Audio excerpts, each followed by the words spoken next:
And we are back with another Black Window Cream podcast. New episode every single Sunday. I'm your host, Ben Haggerty, a.k.a. Ben Real vs. World.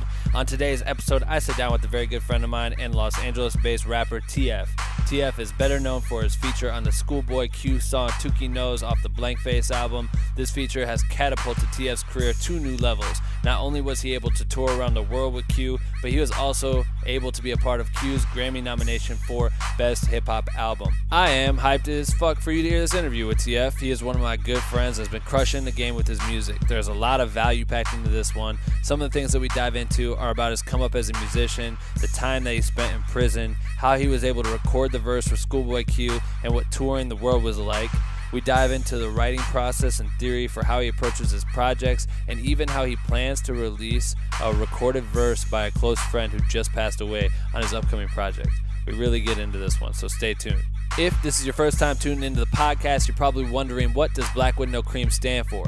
Black with No Cream is a private content creator group fueled by caffeine, or at least I take my coffee black with no cream, but you can drink or not drink whatever caffeine you fuck with and still be a part of our community.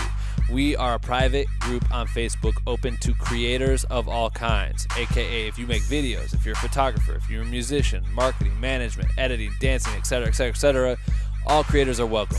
Our private group has been growing rapidly. We have a shit ton of members working together by sharing content, asking for feedback, passing tips and tricks along to one another with the goal of pushing each other to become the best motherfucking content creators on earth. And you can join our group if you want to by going to blackwindowcream.com/join. We would love to fucking have you. Please join. If you listened to Travis Lloyd's podcast episode last week, you heard me give away a 20% discount code for the Black Window Cream merch store. I said I was going to end today, but I'm going to let that bitch roll into next week because I'm like Santa Claus and the whole holiday thing. I like to give. So if you're interested in giving 20% off the merch store, go for it, man. The fucking power is in your hands. The code is The Podcast Is Dope. It's all one word, just The Podcast Is Dope. All one word. Type that shit in, get 20% off the entire merch store. All that money goes to helping me keep this thing alive. I'm buying cameras so we can have the video portion of the podcast up. I'm putting it all into gear and trying to get coffee and all this shit for the people that come and sit down and talk with us. I think this insight is very valuable. And so, yeah, that's what your money's going to. It's just helping keep this thing alive. So I appreciate you. If you don't have the funds, I totally get it. You can help still by going to iTunes and leaving me a review. Like, anything you could give me on the iTunes shit would help a lot. I love to hear what you guys think. If you guys have opinions and think I could do things differently or make shit better, please let me know. I appreciate you. All right, that's it. Enjoy the work week. Keep creating. Make sure to tune in every single Sunday for a new Black Window Cream episode. And without further ado, I bring to you my interview with TF and the most epic podcast intro ever created right motherfucking now. Attention. If you stop this podcast recording at any time, you will die. I don't want to die. Do you want to live? You have 24 hours to share this podcast with 5 people or you will die. I'm kidding, you won't die. You're just weak shit for not sharing. And the winner of the best motherfucking podcast goes to Black with No Cream. What do you think? It's so fucking dumb and so fucking Ben Haggerty. I knew you would say that. And we are back with another motherfucking Black with No Cream podcast.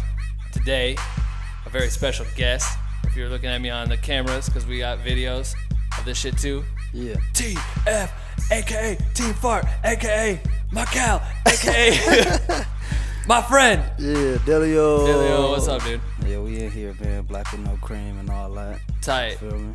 Tight. So My TF, nigga Ben. Yeah. So me and TF met like a year and a half ago. Right? Yeah, about a good year and a half. We were both on the ScHoolboy Q tour. TF had just freshly rapped on Tukey Nose 2, and Q brought him on the road with him. Yeah. TF's been rapping for, how long you been rapping for? Shit, I've been rapping since, I've been rapping for real since 2012, but I always been rapping and shit, so. Why 2012 though? I came home 2012. From where? I was on vacation. Yeah? Yeah. Florida? Yeah, I was on Oklahoma. I came from Oklahoma. I don't know why they ended up sending me out of state, but Did you really go to Oklahoma? yeah, I was in the penitentiary in Oklahoma. For how many years? Good 2. So I did like 3 out here, California, and then they shipped me out to Oklahoma. Why'd they move you? Just they, cause? yeah, Randomly? They had me on some Con Air shit, man. You seen that movie? Yep. Yeah, I was like, they sent me out on an airplane, all the shit, shackled up with a bunch of motherfuckers that threw us on the plane, and nigga, another 8 hours later, we in Oklahoma. But what, like you got moved just cause or just because activity and shit? No, at the time they was doing a bunch of shit with the SNYs and all that. That's like the sensitive need motherfuckers. So just basically a bunch of snitches was taking over. So they was taking over all the facilities out here. So they was shipping all the everybody else who didn't want to go sensitive need, shipping them out of state. That shit's confusing as fuck. Yeah, so you know. Okay, so you end up in Oklahoma. Fucking weird. They got tornadoes there too. Yeah, they You always talk shit about me living in Iowa. You always act like nigga, I didn't live in Oklahoma, nigga. I was in jail at Oklahoma. Yeah, but that's living, dude. You live there. You could have gotten hit by a tornado out there. Nah, yeah, they'll have snow, they'll have rain, they'll have sun, like all the shit in one day. It's hot there too. It gets hot as fuck in the summer, right? Yeah, hell yeah. Damn. Okay, well we'll get to that shit. But yeah, 2012. 2012, been rapping professionally. Came home, got straight to it. So he put out a bunch of videos and shit. Cause I didn't know you until tour. Really, I didn't know anything about you. Yeah. And I had heard Tukey Knows, but I didn't think anything of it. And it's funny now because on tour, like, I'm meeting all of everyone that's in Q's camp and, like, all of the lyrics are starting to make sense to me. You know what I mean? Yeah. Like, where he starts talking about you guys or whoever it is, or you hear in Kendrick's music, and now I know, like, all these dudes on the backside, which is tight because you hear these names and shit and you memorize the lyrics, but you don't really know the people. Yeah. But now you're, like, in the inside, which is crazy. But it was dope because when we were on tour, where were we at? We were in, like, Germany or something. Birmingham, maybe. And you guys got the call that you got fucking nominated for the best rap album. Q got nominated for the best rap album, which indirectly means you were nominated for a Grammy. Yeah. That shit was crazy. Yeah, that shit was dope. You know, especially because, you know, that song did a lot. That shit did a lot for my career, Traffic career, and on top of that, like, that was one of the biggest songs other than that part on the album. You feel me? Like, that was real big just based on that everybody was like, who is these two people that he coming in the game with? Right. You know, so that picked up a lot of traction like that. And then on top of, you know, a few months later, we Grammy nominated. Crazy as fuck. So, you know, that was dope. That shit was, we'll get to that. So, but I want to go back because I want to kind of explore, like, what you come from and how this all shaped you into who you are today and how you make music about your life and, like, how this all pushed you into being a creative, you know what I'm saying? Like, yeah. So, growing up, where were you born? Sacramento. Sacramento? And then you moved to L.A. when? I moved to Ohio. Nah, boy. Well, sidebar, we're never going to get anywhere in this shit because I know he's going to sit here and make these fucking cornball-ass jokes. Just deal with it, but we'll get a good interview eventually. Nah, yeah, from Sacramento, I was back and forth from Sacramento to L.A. I done lived all through California. Well, not all through, but, you know, like, especially, like, California, Fontana, all that way, San Gabriel Valley. Like, I have family out that way.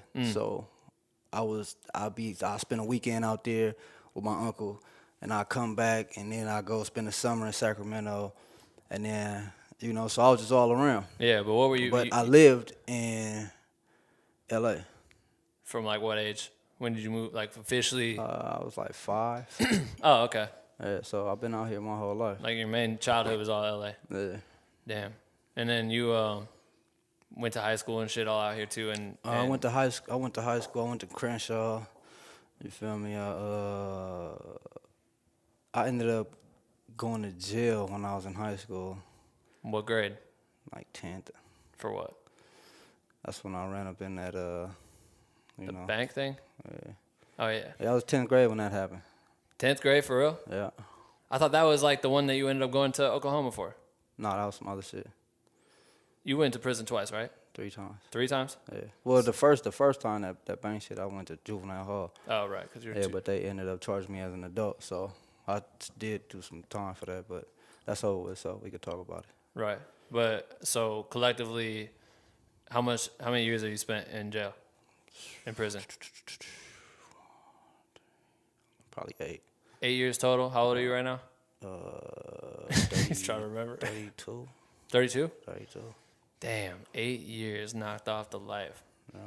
But what was crazy is like when we were on tour, you would explain shit to me about stuff because it's the exact opposite of my fucking life. Like, Yeah. You know what I mean? My dad was a cop and shit, and I was always trying not to be. Yeah, I just found that out today. Jess told me. You did? Yeah, she was like, Ben's dad was a cop. I didn't tell you that? I'm like, damn, I ain't even finna go do this shit, man. So weird. Yeah, but like growing up like that, like the most I ever did was like steal shit from stores. Like, and it wasn't even, you know what I mean? But I don't know. My parents were, my dad was a cop, my mom was a nurse. They both got paid by the state, and we just rolled like that. But you would explain shit coming up. Like, my favorite was you explaining lyrics to me. Like, we were just talking about this before this, but like how you would break down your shit and like what it meant at the time or whatever. Or like you would just explain stories like that. Because when you talked about, you were like, yeah, I got caught up stealing from this bank, but you told me you jumped out of like a fucking 2-story window. Oh yeah, on the chase. It was a foot pursuit, high speed chase, and all this shit. And like I didn't know what was on the other side of this gate. I just ran and jumped over it, and the fall never stopped. You feel me? So I just landed. I landed, but the adrenaline was pumping so much. I just tuck and rolled and got up out of there. You break anything? Nah, I got up out of there. Yeah, I know, but with adrenaline, you could probably do a lot of shit when your fucking leg's broken. You could keep going. Hell no. Damn, that's fucking crazy. Yeah. And this is 18? Was it when you were in high school? Or Yeah, I 16? was 16. Yeah, I was 16, 2002. So I guess I'm just trying to like put it in perspective. Like, how do you get set up in that world? Like you had to rob a bank and shit. What starts pushing you that way? Because I feel like it wasn't like, it kind of was. I was just like, it came up. Motherfucker was like, hey, y'all want to go do this? I'm like, yeah, why not? Right. Everything was smooth. It just didn't. It was just one motherfucker. It's always one motherfucker to fuck something up, and then it go downhill from there. What do you mean, like in the whole? Like as far as like, all right, you got to do this, you do this, you do this, you do this, and if you don't do this, none of this shit gonna work. Mm-hmm. That's what happened. So you were the one that fucked it up? No.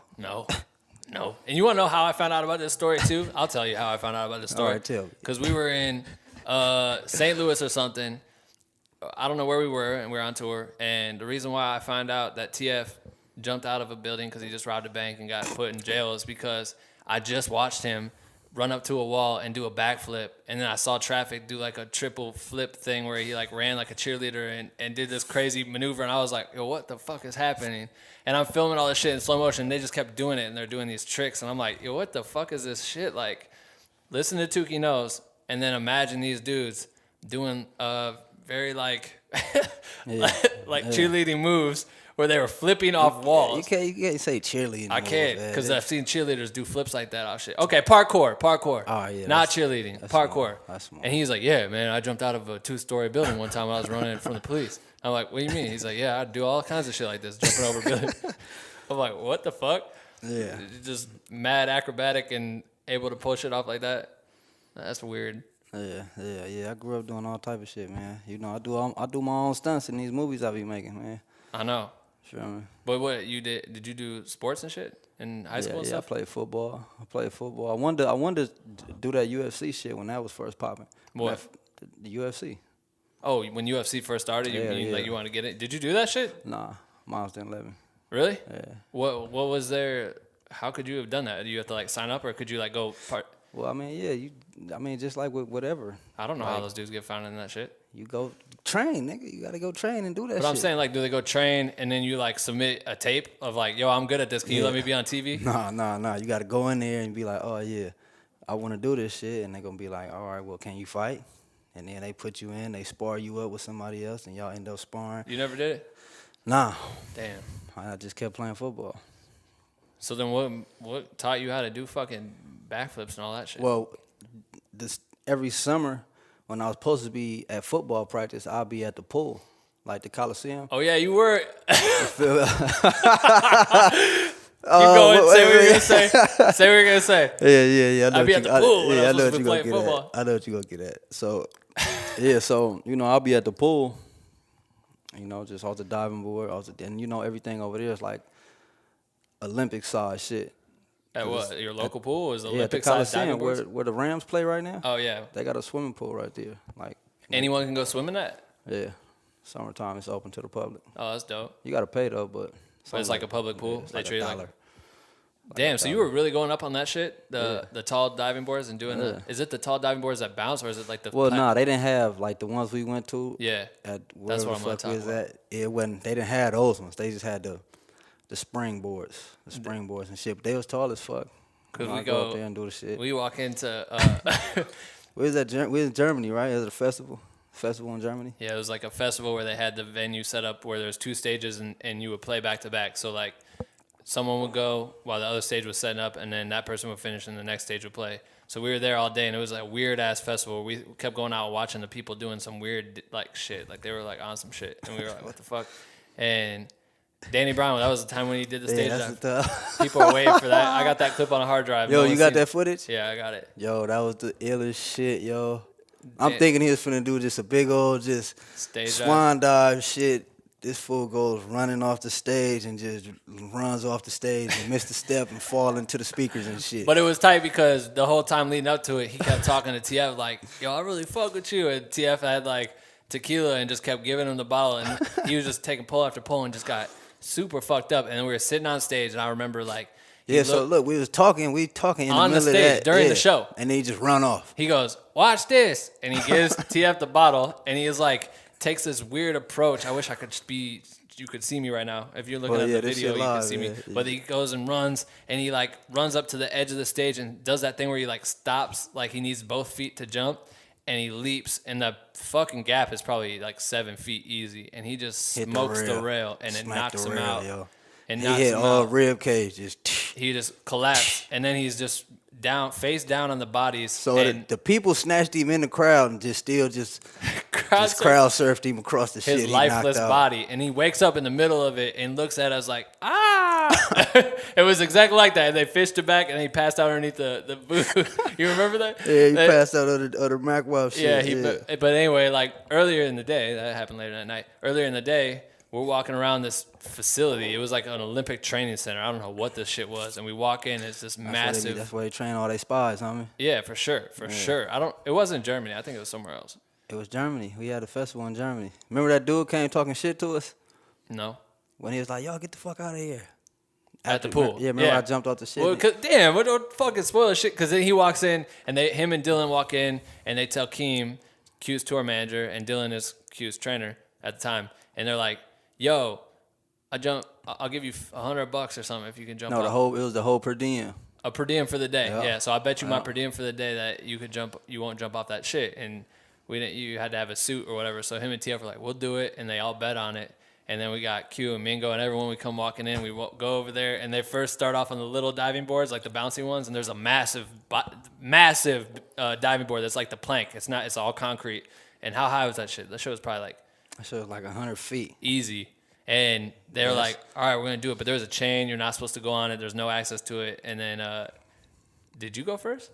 Yeah, I had to go first because if I went first and then they looked over here, I probably wouldn't be able to do it. Yeah, and you want to make sure you won the bet. I need to get this chili. Man. So TF, first, mind you, he's just sitting there doing crazy stunts on the little things. We're like, what the fuck? Like he's doing like triple, double axle things or whatever the fuck these moves are where he's like holding his hands close to his body and spinning like a pencil. And I'm like, what the fuck? And then he goes up, jumps up the gate, and he's running up the thing, and the guy's like, hey, hey, and they're blowing their whistles from far away, and he like comes up, looks at it, just jumps off the shit. We're like die laughing. The guy comes over, he's yelling at him like, you guys get the fuck out of here, blah, blah, blah. And then somehow Dylan didn't want to do it anymore because he didn't want to offend the guy, and we ended up like peer pressuring him into doing it. He had to do it. Oh my God, that shit was fucking funny. I don't even know why we're talking about this right now. Yeah. I forgot about that, yo. Forgot about that too right now. Oh, because the whole back in the day when you used to chill when I was at the doing pool. the football shit, that's how we ended up. So what, you thought that transcended into UFC fighting? If you could do backflips, you could do anything? Well, no, I was already just knocking shit out in the streets for nothing. So I'm like, man, I might as well just go do this shit for some good. You feel me? I might as well just go put this shit to use. All right. Well, I guess when you got to 2012, damn, that's a huge gap though. So then, what's happening like while you're in prison and shit? What are you doing in prison every day to day for fucking 8 years? You know what I mean? Like, I wasn't in there straight. I know, but pretty much what you went when you were 16? 16. Till how long? Came home, went back when I was 18. Came home when I was 21. Went back when I was 22. Came back when I was 25. Damn. No, 22. 26. Close to 27. It's like 5 years. Yeah. The last one was the longest one. Yeah, 5 years. Yeah. Okay, but still, what do you do? So, What's like day to day living in prison? I mean, the first two, you know, I was still young, yo. So I was like, you know, I'm in there doing all the young dumb shit. You feel me? Well, like trying to stay tough and shit. Trying to stay tough. You know, ripping your sleeves off and showing people who's boss. Is that what you do? Is that what a guy does in prison? I watched Nicolas Cage in that fucking Con Air movie, dog. Nah, Nick Cage had a mullet. Yeah, he did. No, but you know, just based on my affiliations and all that. So you know, I gotta move when motherfuckers move. It's, you know, it's certain shits, it's certain politics and all that you know we really can't get all the way into like that. But on that last 5 I did, where I came home 2012, I was in there every day. I'm reading, writing, working out. Reading, Not writing, trying to working like out. bang and do all that shit. I mean, I was still who I am, so Right. you know, I'm still the same politics still apply. You know, but just everything else around that was, this is what I'm doing. So all the other shit was just like, this is me. This is what I'm doing. Right. Everything else is just outside shit that I'm watching go on. I mean, I'm still involved in all that. I still gotta, you know, I'm still a part of this shit. But Right. I wasn't really like, oh, nigga, let's go do this. Oh. Well, is there a way that you can do it where you don't have to be as confrontational on shit, even though it's like the politics of it, where you could still like kind of glide and focus on what you want to focus? I mean, shit, as long as you run your program right, you be smooth, you be cool, and kick back, then. So then in ain't nobody return, gonna fuck with you got more time to like focus on reading and writing and shit? Were you writing much or just reading a lot? Well, nah, the shit that I was reading, like I whenever I come across a word and I don't know it, I'll write it down, go look it up, and while I'm looking up this word I don't know, I'm finding other words that I don't know, so I can't really figure out what this word means because it's saying words in the definition that I don't know. Oh, right. So now I end up looking up one word and then learning another 5 words. That's crazy. And, you know, I'll wake up top of the morning, 5 o'clock, and I'll work out. I'll do 500 push-ups, 5 sets. So I'll do 5 sets, 100 push-ups each. Back to back to back? Yeah. Damn, I just tried to do 5 sets of 20 the other day. That shit was a bitch. So, yeah, I'm doing 5 Fuck. sets. 5 sets of 100. This was then. Yeah, I know. This was then, so. And he'd always you would try to like. No, I did that shit on tour before. I know, he'd be like, watch, and he'd be doing the it. shit where he jumps up and claps in the middle of the fucking thing, doing like 3 claps, Yeah, so, 6 claps. So, yeah, I work out, then I read, then I write. And, you Right, know, like poetry, you were writing like No. lyrics and shit, or just writing like to write, like tell stories? yeah, anything. I just write. I just write. I just kept writing. So that's where now it's to the point where I don't have to write. Mm-hmm. You feel me? Yeah. It's to the point to where I'm like, because when in there, if I'm not in the cell and if I'm outside working out or something and I got something that comes to mind, I just got to keep saying it until I got it. Because I can't write it down. Yeah. You feel me? So it got to the point to where it's like, now, shit, I don't even really got to write. Damn, so that shit like trained your memorization, and were you learning like that in like grade school and high school and shit? You know what I mean? Like to like not know a word and be responsible enough to go try to figure out. I never did that shit. I ain't give a fuck about that shit. What made you were just cuz? I mean, shit. You got all the time in the world. True. You feel me? Like, so, like, I didn't have to go out certain days. You know, so, you know, I was just working on, like, all right, well, if this what I'm gonna do, this is the dojo for me right now. You feel me? As far as playing with these words, as far as playing with these words, like how I'm gonna get better at playing with words if I don't know words. Right. Because this motherfucker is crazy with wordplay now, which is nuts. Yeah. That's crazy to not, because I just assume that you always been like a wizard with that shit since day one. You know what I mean? Some Well, kids are I just- mean, yeah, but at the time before I went to jail, I was rapping, but I was just rapping about straight street shit, straight up and down. We coming through this and that, fuck y'all, Yeah. all that. You feel me? But it was dope because I could rap. Right. So But that like time away, it's like, all right, well now I'm reading, I'm learning, I'm reading, I'm learning, I'm reading, I'm learning, and the books that I'm reading, it's like I try not to read the bullshit books. Like, what's a book that you would read? What's a bullshit book? I mean, I did read the bullshit books, like all the urban books, like all the True to the Games, the Dutches, and all that. It's like like fictional type shit. Fictional type shit. They, but it's cool because it take you away from where you at. Right. So at the same time, it's like, all right, I'm done with this. And I just got to, the art of seduction, the art of war, the body, the body language handbook, blood in my eye, like just shit like that. How are you finding that shit though? Is someone recommending this? You're just looking through the library and trying to figure Well, nah, it was like a lot of older cats to see like how I did my program, and they was like, man, that everybody thought I was older. And Really? they find out that I was, a younger cat, and they was like, man, I see you reading all the time. Here, read this. Oh, right. So, and these is cats that, got life, 30 years, been down for like, forever, all that type of shit. So, they was on the same type of shit, reading, writing, and working out. But they was doing it on just building themselves. I was doing it to get better with the shit that I was planning to come home and do. Wait, so in 2012, you said that's when you like started taking this shit serious? Well, no, I started taking this shit serious when I was in there. That was 2008. 2008, all right, cool. So from 2008 to 2012, like this is what I'm like, all right, well, this is what I'm coming home to do. Right. This is what I'm going to do. That was the third time you went to prison? Yep. Okay, word. So then you're starting to like, you're training for that shit. Is there school? Could you do schooling and shit then? Yeah, if you don't, well, you can do college courses and shit and all that, but None of that was interesting? I wasn't finna do that shit. They not. I always felt like you could learn more reading a book than going to a class and going through courses and like we're gonna teach you this, we're gonna teach you this, we're gonna teach you this, we're gonna teach you this. Right. You feel me? Like, cause that's an agenda that they want you to learn. Mm-hmm. So I'm like, all right, I already know that. Yeah. You feel me? So I feel like I always felt like you could learn more reading a book.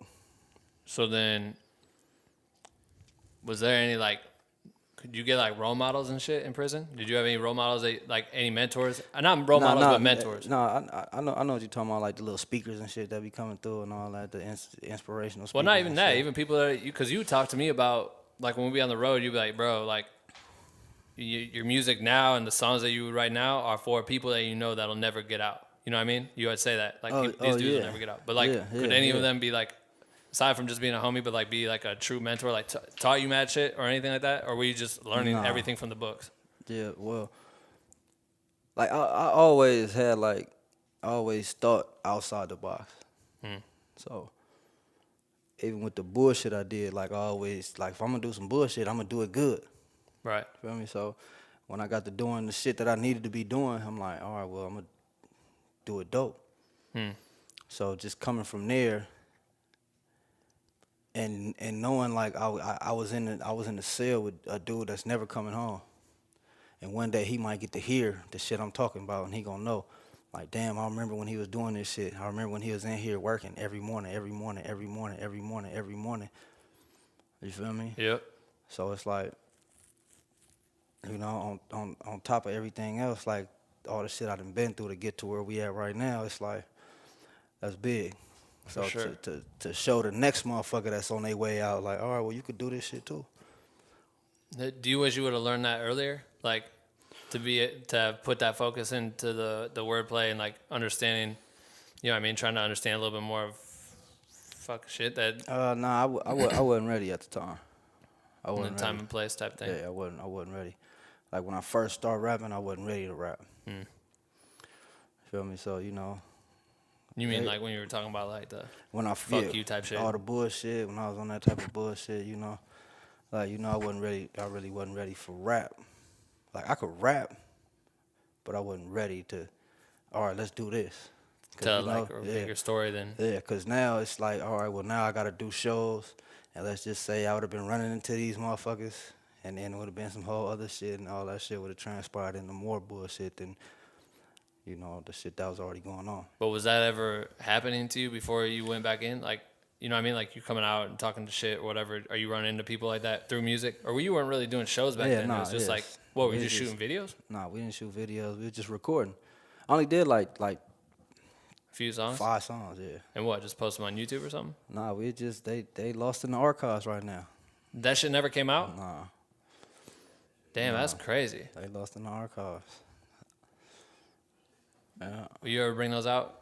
Probably. I mean, hell yeah, if I find them. Oh, you don't even like, you're saying they lost? Yeah, they for real lost? For real lost. Oh, shit, that's unfortunate. Fuck. Yeah, but it was some dope shit. One of the songs is how we came up with the whole everything scandalous shit. Yeah, explain that to people, because I know there's gonna be 2 things that people are gonna want to know: is what the fuck is everything scandalous, and what does De Leon mean? De Leon. De Leon. Yeah, everything scandalous is like, you know, it's a it's a lifestyle, but at the same time, it's not just focused on just one lifestyle. Like, I'm pretty sure you done did some scandalous shit. Yep. You feel me? Like, so I'm pretty sure, you know some people that did some scandalous shit, and it's not like necessarily like on some street shit. You know, you might know somebody on some white collar type shit, and they know how to do this or they know how to do this. You know, so it's not just like on the street level type shit. You know? Right. Like Donald Trump, scandalous. Scandalous for sure. For sure. Yeah, for sure. You feel me? Damn. So everything scandalous. That's where that comes in at. Like it's motherfuckers out here doing some scandalous shit, yo. You feel me? The motherfucker like the shit that's going on in Libya. All right. I mean, it's like all levels type of shit. Because you explain it to people. Yeah. You be like, hey, say everything's scandalous. And people be like, what? What am I so- talking about? But they immediately associate it with, like, some street shit. Exactly. But it's like, it's not that. You know, it's like anybody could do some scandalous shit. And everybody does scandalous shit. Mm-hmm. You know, from the motherfucker that's going out and doing whatever he doing behind his partner's back. Right. You know, like I'm skimming money off the top or whatever I'm doing. But Yeah. But you'll see me suited up, you know, cufflinks, all the shit. You'll think like, oh, he a clean cut dude. Right. For sure he got some scandalous shit going on. Crazy. You know, but you wouldn't look at it like that, but How do you spell it again? SkANLESS. There's no, you Scandalous. motherfuckers can tweet it if you want. But everything is ERTHANG. Scandalous. I can't, every time he'd be like, I got posted on Instagram, he'd be like, dog, you spelled that wrong. And I'm like, Yeah, he's putting scandalous in all yeah, that. because I watched Scandal. That fucking show Scandal. You watch that shit? Yeah, I stopped watching it, man, because they made it too much a love story, man. It started all scandalous. I did, for sure. You feel me? And they just keep doing Like, the and same shit. you seen the shit how they was living. Scandalous. Scandalous, for sure. And that shit probably really goes on. Yeah, at 100%. Yeah, Look for at this sure. motherfucking Trump right now, dog. Yeah. Who knows what everyone else did before that shit. So, But then, but yeah, I stopped watching that shit, man. That shit got weak. I know, I kind of fell off that too. The other crazy thing is this dude watched mad movies. Oh, yeah. And every one of my songs, I damn near reference a movie.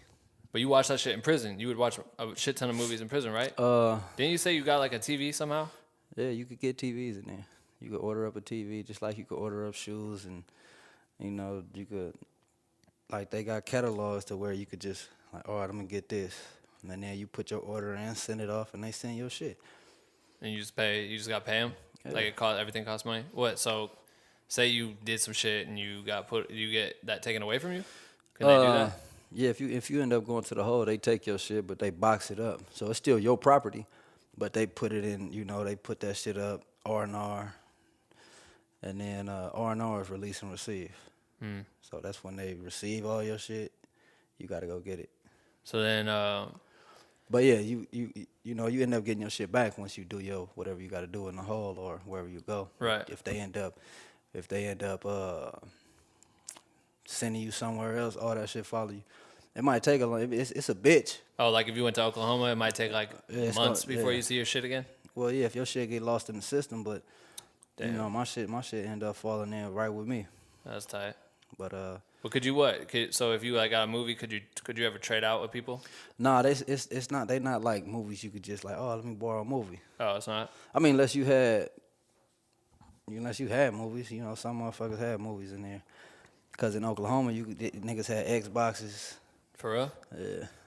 You could order that from the prison. You could say, I want an Xbox. Yeah. So niggas in there, Call of Duty edition, all on late nights and all that. You feel me? What the? Yeah. I mean, that shit cost though. So I mean, in How Oklahoma, much does it cost to get an Xbox? You think? that was regular price, like $300, $400 at the time. Damn. Yeah. So like, yeah. So how do you watch the movies then? If you like, is it like dish type shit? Nah, like they do the Like facility, airplanes? the facility play. Yeah. So you get like a catalog of shit. No. What? The facility played it.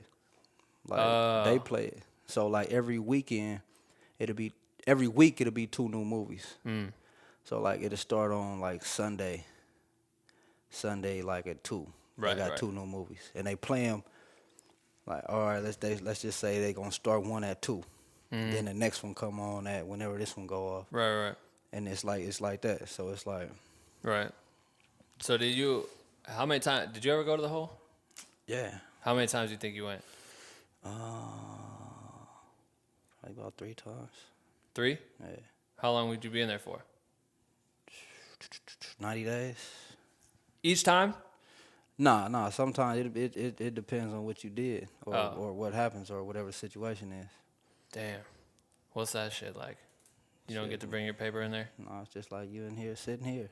Just sit in a room? You just sitting here. You get your state issue closed, whatever they issue you. You get that.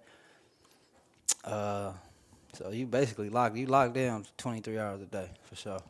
Could you talk to anyone else that was in the hole? Like, are they If you wanna- close enough? If you want to bang on the door, on the wall, like, hey. But check it out. you can't talk through it? Or could you talk to them? Well, I mean, nah, we'll talk through the vents. Through the vents? Yeah, so there'll be a vent right here. Nigga go to the vent. DeLeon.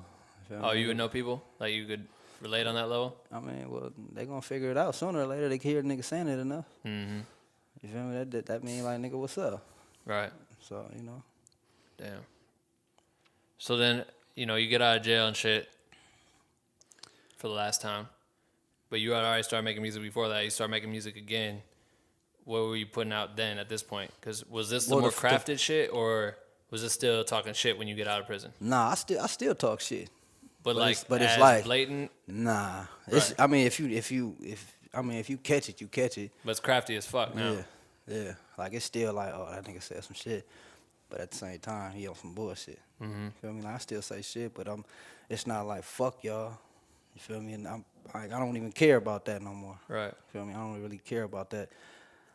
You feel me? But it's still me. I still did what I did. Like that's never gonna change, regardless of how I feel about it. The next motherfucker still might be like, man, fuck you. Mm-hmm. Feel me? Right. But it is what it is with that. But with the music, yeah, that shit changed a whole lot. The first shit I came home and did, it was like the first day I came home. And I talked to one of my boys, his name is Radio G. He sent me my first track when I came back. And he sent it, and I freestyled right on the spot with one of these, with a MacBook. Recorded that shit on my porch and freestyled. Like straight into the computer? Yep, and loaded that up to YouTube. It's still up? Yeah, Red Zone. Red Zone? Oh, yeah. Shit, that was the first one you did? Yeah, What year was that? 2012. That was 2012? Damn, so then you started putting shit out from then on, right? And, well, that wasn't. I put that out, and then from there, that's when motherfuckers was like, damn, because then nobody believed I was finna come back and rap. Right. Everybody thought I was gonna come back and still be on the same bullshit and this and that and this and that. So when they heard that, they like, oh shit, this motherfucker really could rap. And then we came with Crime Me probably like the next year. It wasn't a year later, but that in like within the time frame, it wasn't like a whole year later. Right. But that next year, I think we dropped Crime Me. Was that a single? Was it a solo song? Or was Nah, that that EP? was a video. Oh, it was a video. Just straight video. Yeah. Straight video, but that caused some shit. That caused some shit in the streets. Why is that? It was that shit was just straight scandalous, just straight to the point. Like, I'm back. But that was like the first video that you posted was just that? Yeah. The first video. No, the first video was the Red Zone shit, but You that ended wasn't like a music video. It was that just was you freestyling? Yeah. Yeah, okay, I know what you're talking about. And then we came with the Crime Me, and then that's when motherfuckers was like, all right, this nigga dope. And then we came with the, like, I don't know. We had to take that down. Because, wait, that's what you're saying. They were saying it was dope, that's what I mean? Like, that's what you mean when you're saying, like, it caused some shit? Or was it reflecting, like, people are pissed and shit? Like, yeah, in the streets, that, you know. So does that give you an energy to, like, put more shit out? Because you're like, like... Well, nah, that shit got ugly for a minute, you feel me? It was motherfuckers on the comments talking crazy about shit that was going on and shit, so... And they know where you're at. Well, yeah. Some of them? Yeah. Like, they still know me. They know who I am. Right. But, you know, that wasn't my intention. It was just like, damn. I'm like, all right, fuck it. So But you took the video down? Nah, we kept that up. Another video I had to take down is one that they used in a recent case with Lil Bro. Oh, yeah, your brother. Yeah, they used one of my videos in this nigga trial. From, like, years back, right? Yeah. All that shit was like from 2013. Damn. Nah, that was Later? 14. 14? Yeah. 14, 15. But yeah. So we end up, just taking that shit down. But so from there, from those last few videos, I'm like, all right, I'm cool on this type of shit. What, like talking shit? Just the bullshit videos where, just like a typical street videos, typical all the rap homies type shit, the typical rap type shit. So what was the first video you decided to make that wasn't that? September 7th. September 7th. Damn. That was like a whole. That was like damn near like a rebirth. Cause that was right after Tuki Knows. But did you? All right, so let's step back. Before you decided to do September 11th or 7th, Tuki Knows comes out, and let's go even farther back. All right, let's do this. Yeah, talk about it. Let's do this. While I was doing all those bullshit videos, I had September 7th recorded already. Oh, for real? Yeah, I had it recorded before I did Tuki Knows. What's September 7th mean? That was just the name of the beat. Oh, for real? Yeah.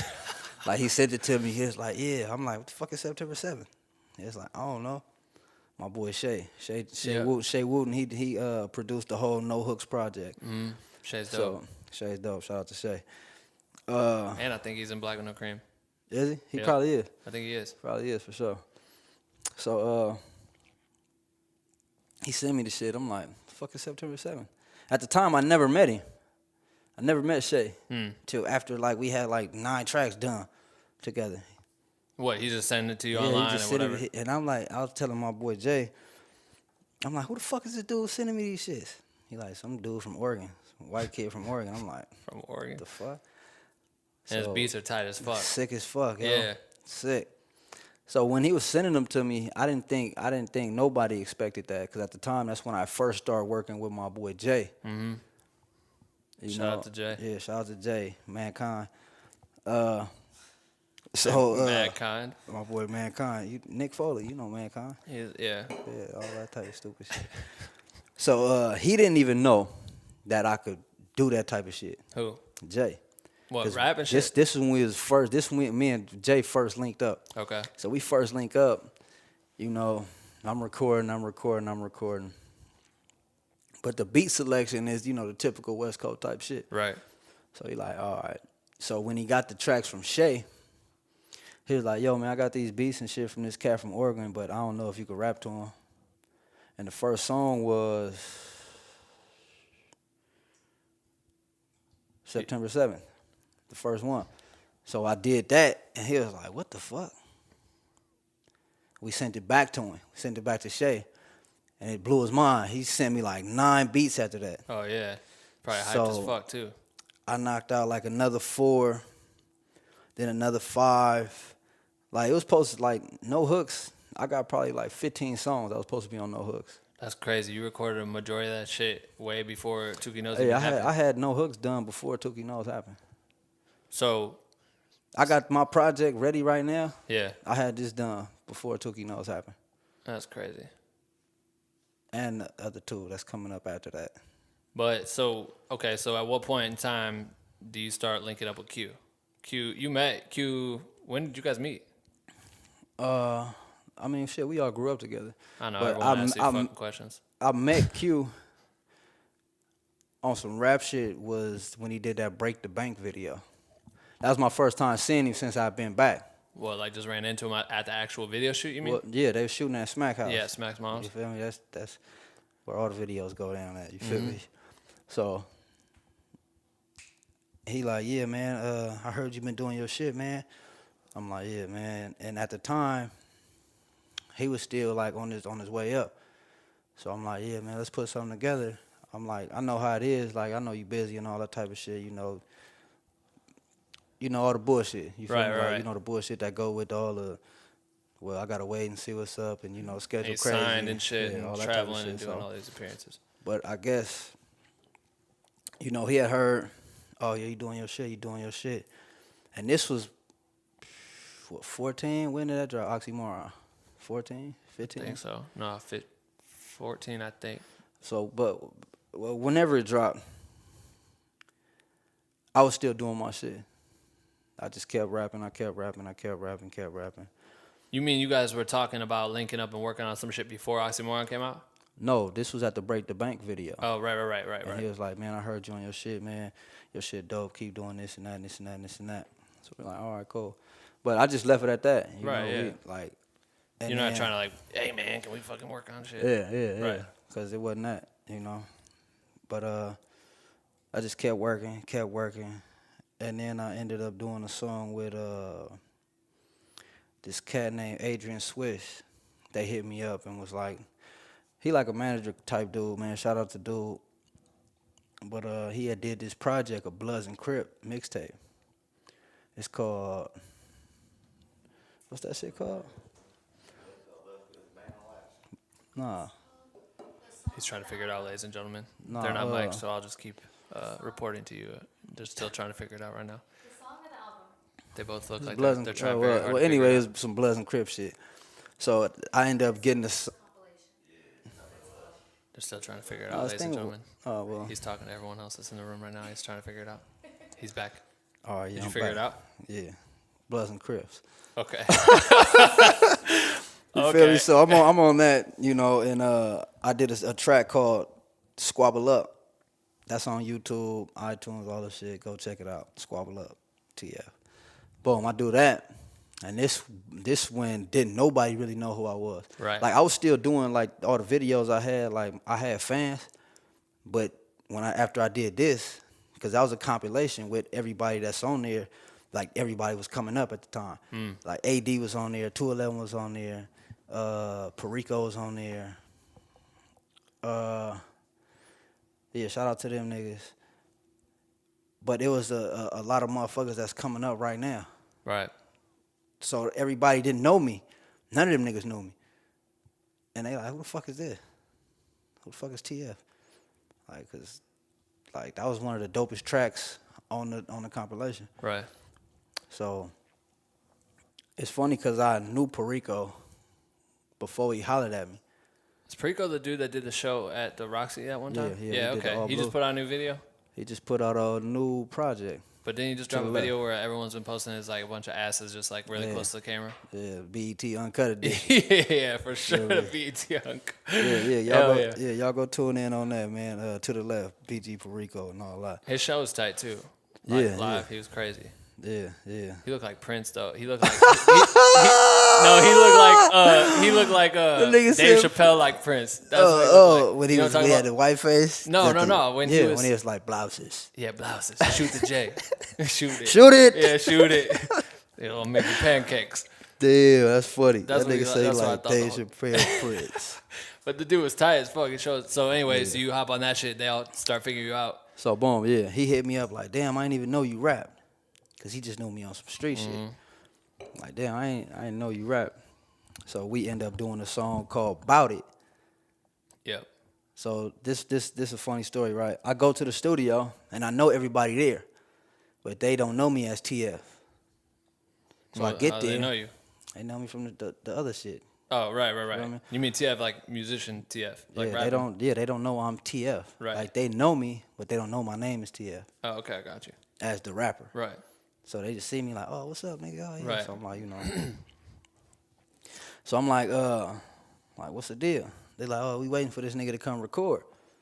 So I'm like, all right, cool. So I'm thinking like, oh, I'm probably gonna record after him or something. He probably got the space before me. They're talking about you. So yeah, they talking about me the whole time. So we sitting there for like 30 minutes. I'm like, yo, where the fuck this dude at? They like, man, shit, I don't know. I'm like, what's his name?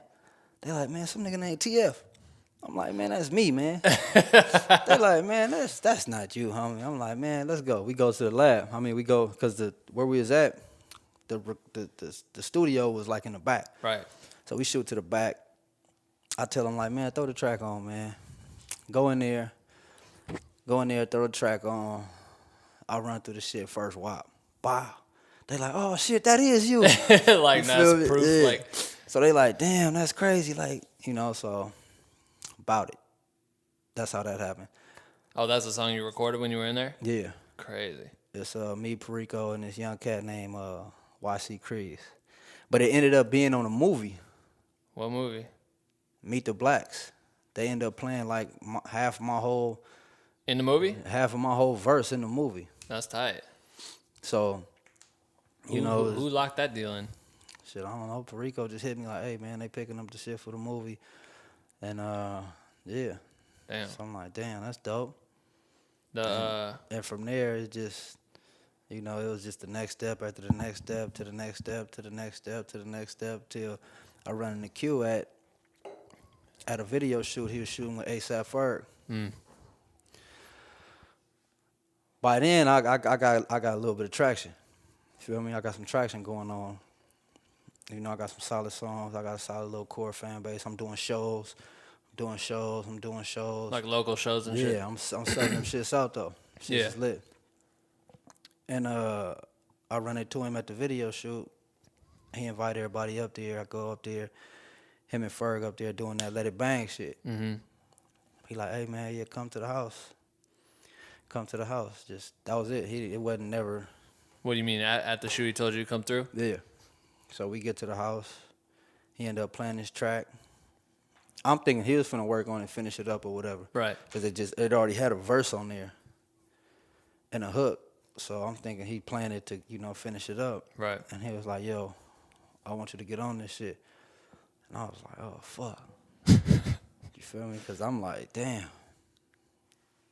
Because I'm thinking like, this shit could change everything. Hell yeah, because at this point. Like I could either fuck up and choke. Yep. Or just do what I do. So I couldn't even write at the time. I was trying to write. I'm sitting there thinking like, damn. But I don't never write. Right. And I know when I do write, I end up going like on some no hooks type shit. Mm-hmm. Like I just end up rapping. And in this song, I couldn't do that. Right. So I'm like, I just said, fuck it. Just went in the booth and boom, turned into Tookie Knows. This dude told me on tour that he literally walked in there and rapped off top. Like, that was the first take, right? Nah, it wasn't the first take, but like majority, like I say like probably like 6 bars. Feel me? So you come do like back 6, in, then another, but it was all off the top. It wasn't nothing like I had planned or had just already pre-memorized or some shit like that. Yeah, you were just kind of like freestyle a little bit. Yeah. It was like, how long did it take you to record the verse while you were there? Probably like 20 minutes. 30 minutes. That was with the recording with the ad-libs and the doubles and all the shit. So the whole actual shit, the actual verse, probably took like 10 minutes to record. Nah, probably like a good 20 minutes. But I mean, you're saying then you had to go back and do the ad-libs on top of it and double shit up? That shit is easy. All right, 15, 20 minutes. 20 minutes, motherfucker. So like 18 minutes he No, spent. it ain't 20 minutes. Like a good solid, like, all right, took 20. She was there, was probably like 20 minutes. He's talking to his girl. We were there all day. Everyone says, all right, so for everyone that's off to they're not mic'd up, so I'll keep reporting. They said that they were there all day. TS says they were there for 20 minutes. No, we wasn't there for 20 minutes. Once I stepped in the booth, No, I know what you're saying, dog. then it was like, all right, because that shit was hot as fuck, I remember. The booth? Yeah. Where'd you record it at? In the booth. No, I mean, which studio? Fool? Which studio? No, this was at Q House. Oh, you did that as Old House? Yeah, the old one. Damn. You gotta listen to the verse too, because when he started he told me that you did that shit in like pretty much like a couple takes and you had it down, but you never wrote anything. You're just coming up off top. And then you started breaking down like the literal lyrics for me. Yeah. Which was crazy as fuck, which I want to make you do right now. Ah. Just like the fact that you said, like when you were like, you know what like PayPal and the cell means? And I'm like, no, well, you had phones with PayPal on it. And you were talking about getting money and how you would get money in jail. Yeah, PayPal for the sale. That's like a triple entendre type shit. All right, so PayPal, boom. Whatever you get in there is PayPal. Like, let's just say I'm finna sell this phone. You got to PayPal me the shit to get the money. Right. You feel me? So it's PayPal for the sale. Boom. PayPal for the sale, which would also mean, boom, for this cell phone. Boom. Right. You get it? Yeah. PayPal for the sale would also mean PayPal for that sale right there. Send that to that sale right there. I want to play. So Damn, it's how for, can I so do this? 'Cause it's I all wanna right. So PayPal for the sale, SALE. Yeah. PayPal for the sale, CELL. PayPal for the sale, Right. CELL. Right. Like one of them cell phone, one of them sale. I know. I'm just trying to think of how to do this so they can like. I want to cut right now and play the song like so I can play the verse and break it down that way because this shit crazy. Well, you know how to do all the edit shit, man. I don't edit any of these things. I just let them be. But I might do it. Yeah. But okay, go on. Sorry. Or just sing that shit. What? Sing that shit. Hell fucking no. You don't know it? No. I know for sure it's you been know like it, man. 6 months. It's been like a year. Oh yeah, it's been like a year. We did that shit for 6 months. So you yeah, should I heard know that that song shit, though. 65 times. Damn. But now I yeah. can't remember off top, and this is why I'm a terrible fucking host because I should have written down shit. I'm gonna do it right now because you're not gonna fucking tell it for me. All right, wait, what you want to know? Just the way you break down the whole shit. The lyrics are fucking crazy when I. To that whole shit? Yeah. All right. Hold on. I found it. Sorry guys, I'm fucking weak. And it's tight that you talked about being back to back with Tiny Smack, and then how every time he say that shit when we play a show, Oh, he come running out? Smack would come running out and they'd jump up and like smoke each other, do football style, Oh, yeah. football edition. That little come out, jump ups and shit. Yeah. Yeah. I got 8 ball, I got a rind out. Damn, that shit really, when I read this shit, it takes me right back to every single night on that tour. I just got the lyrics up right here. What's that on? It's on the internet. All right. Some guy wrote it. What? Huh? What'd you say? Cool. Damn, I don't know. I don't remember how we did this shit. It was just tight how you were breaking down all that stuff. I remember doing that, but I don't remember how that shit came up and shit. Like, I was probably drunk or something. I had to be. You said School of Hard Knocks, fuck Yale. Yeah. School of Hard Knocks. That's tight as fuck, because you really did just learn all this shit from reading mad books and definitions and shit and, like, looking that stuff up. That's crazy. I can't remember that. Even if I do look, because I used to do that all the time when I would like, highlight the word and try to figure out how to look it up. I can't remember that shit, like, when I try to... Yeah, that shit took a lot of work, yo. That shit was hard. But at the same time, like, I was on lockdown for a whole year. So, like, we only had... Like, we only time I could come out was to go shower. So For a whole year? Yeah. A few times. Is that not the same thing as being in a hole? Nah. Lockdown is everybody's lockdown. Oh, you mean like in your actual cell? Yeah. I got you. Yeah. So, What's the traffic line about the Orca? Black and white love whale watch. be funny if this dude was writing the wrong lyrics and people just start memorizing the wrong words. Black and white as fuck. How that shit go? See me in traffic like a... See me in traffic. All right, say it again. I forgot. See me in traffic. See me in traffic like an orca. Yeah. All right. That is see me in traffic, not me and traffic. Oh, for real? Yeah. So it's see me in traffic. I'm like an orca, and the black and whites love whale watching.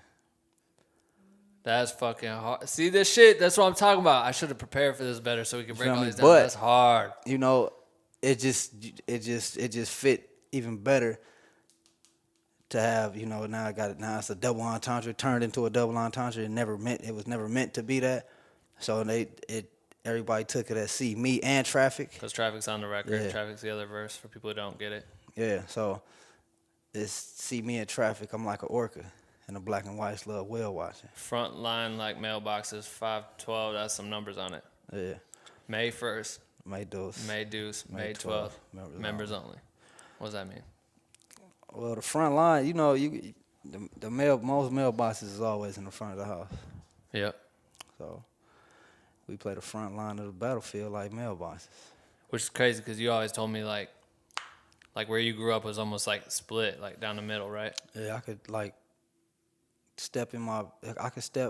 could walk out of my front yard, close the gate, and see the other side. And the other side. And they could do the same shit. I know, but the way you gotta break this down because my mom's listening, she don't get it. What are you talking about? What's up, Mom?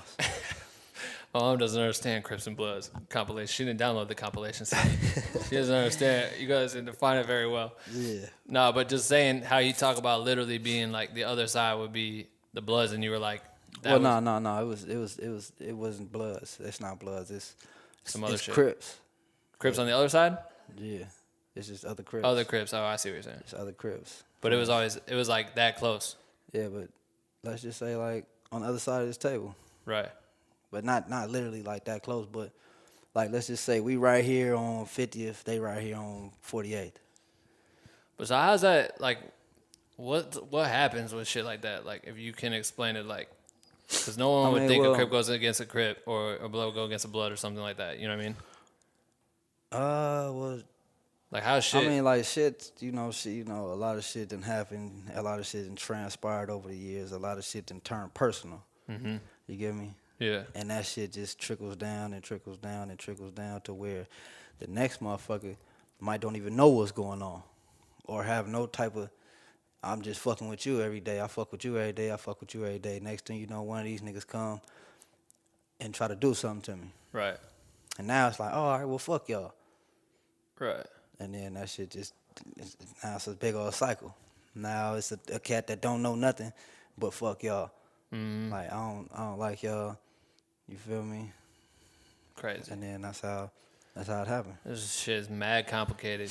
And it's crazy too how you describe it being like all this shit in the politics of the streets of shit, like literally only like 2 miles or a mile from USC, right? Oh yeah, USC like damn near in the set. Right? Like people be right there doing this shit every day. Like I think we were on the road and you brother or someone I remember we were in, I don't know, one of the first few venues, like when I was with you and you're like, fuck, and you were all hot and you're like, my brother or someone just got shot at. And it was like right away, like this was like right at the beginning of the tour. I was like, fuck, because I didn't know what to expect going on that tour. You know what I mean? Like I didn't know who I was gonna be around, like how the fuck you guys would be and shit. And then you were like right away, like, damn, someone just got shot at. I don't think anyone got hit or nothing bad happened, but you were just pissed that you weren't there. I think you had just heard.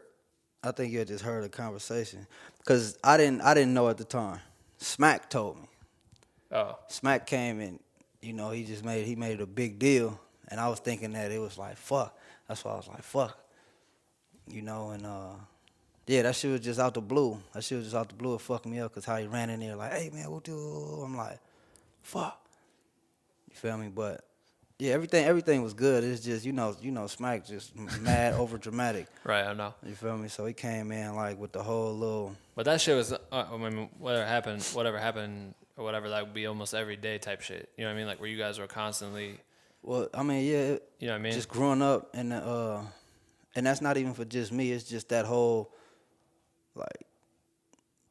culture. Like in that whole culture, like even if you're not gangbanging, you end up growing up to not like these people because you got family from right here, you got cousins from right here.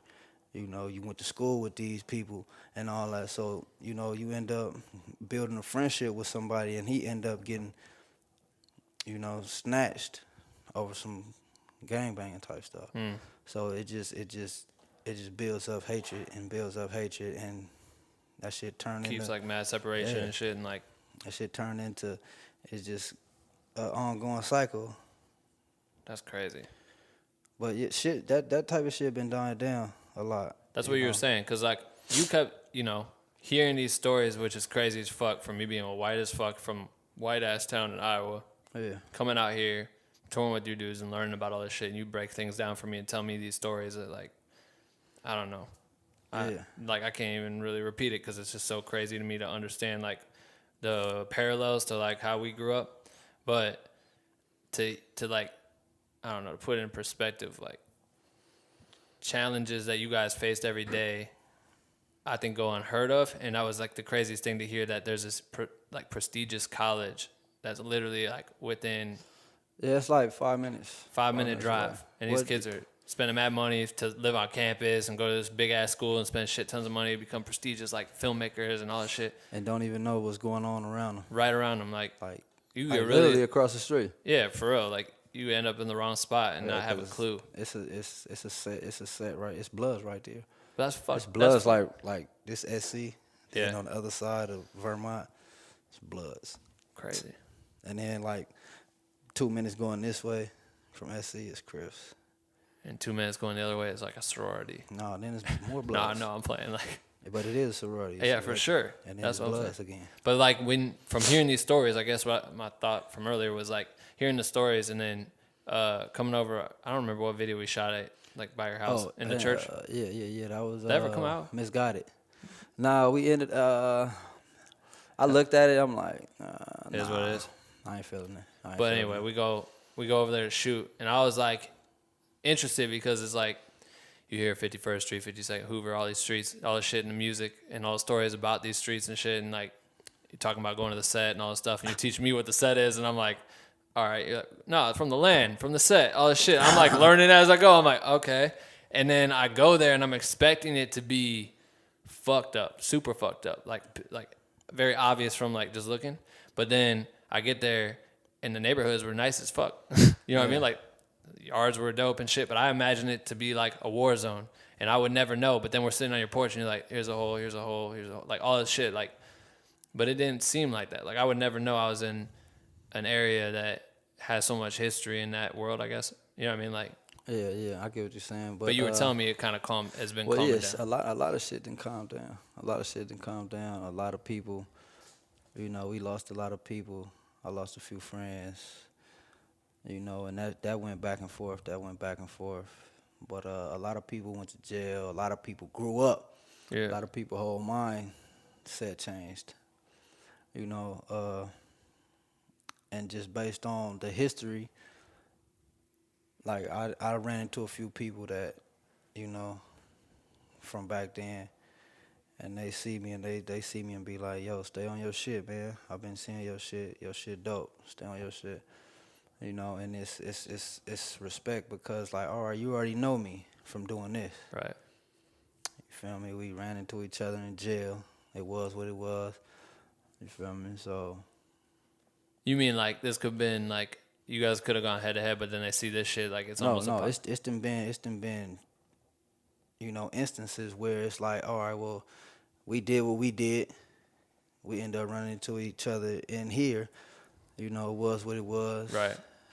And now, you know, we back to square one. So we can either start over or it's like, all right, what's up, man? What's up? How you been? What's up? What you got going on? This and this and this and this. So it's like, you know, respect level.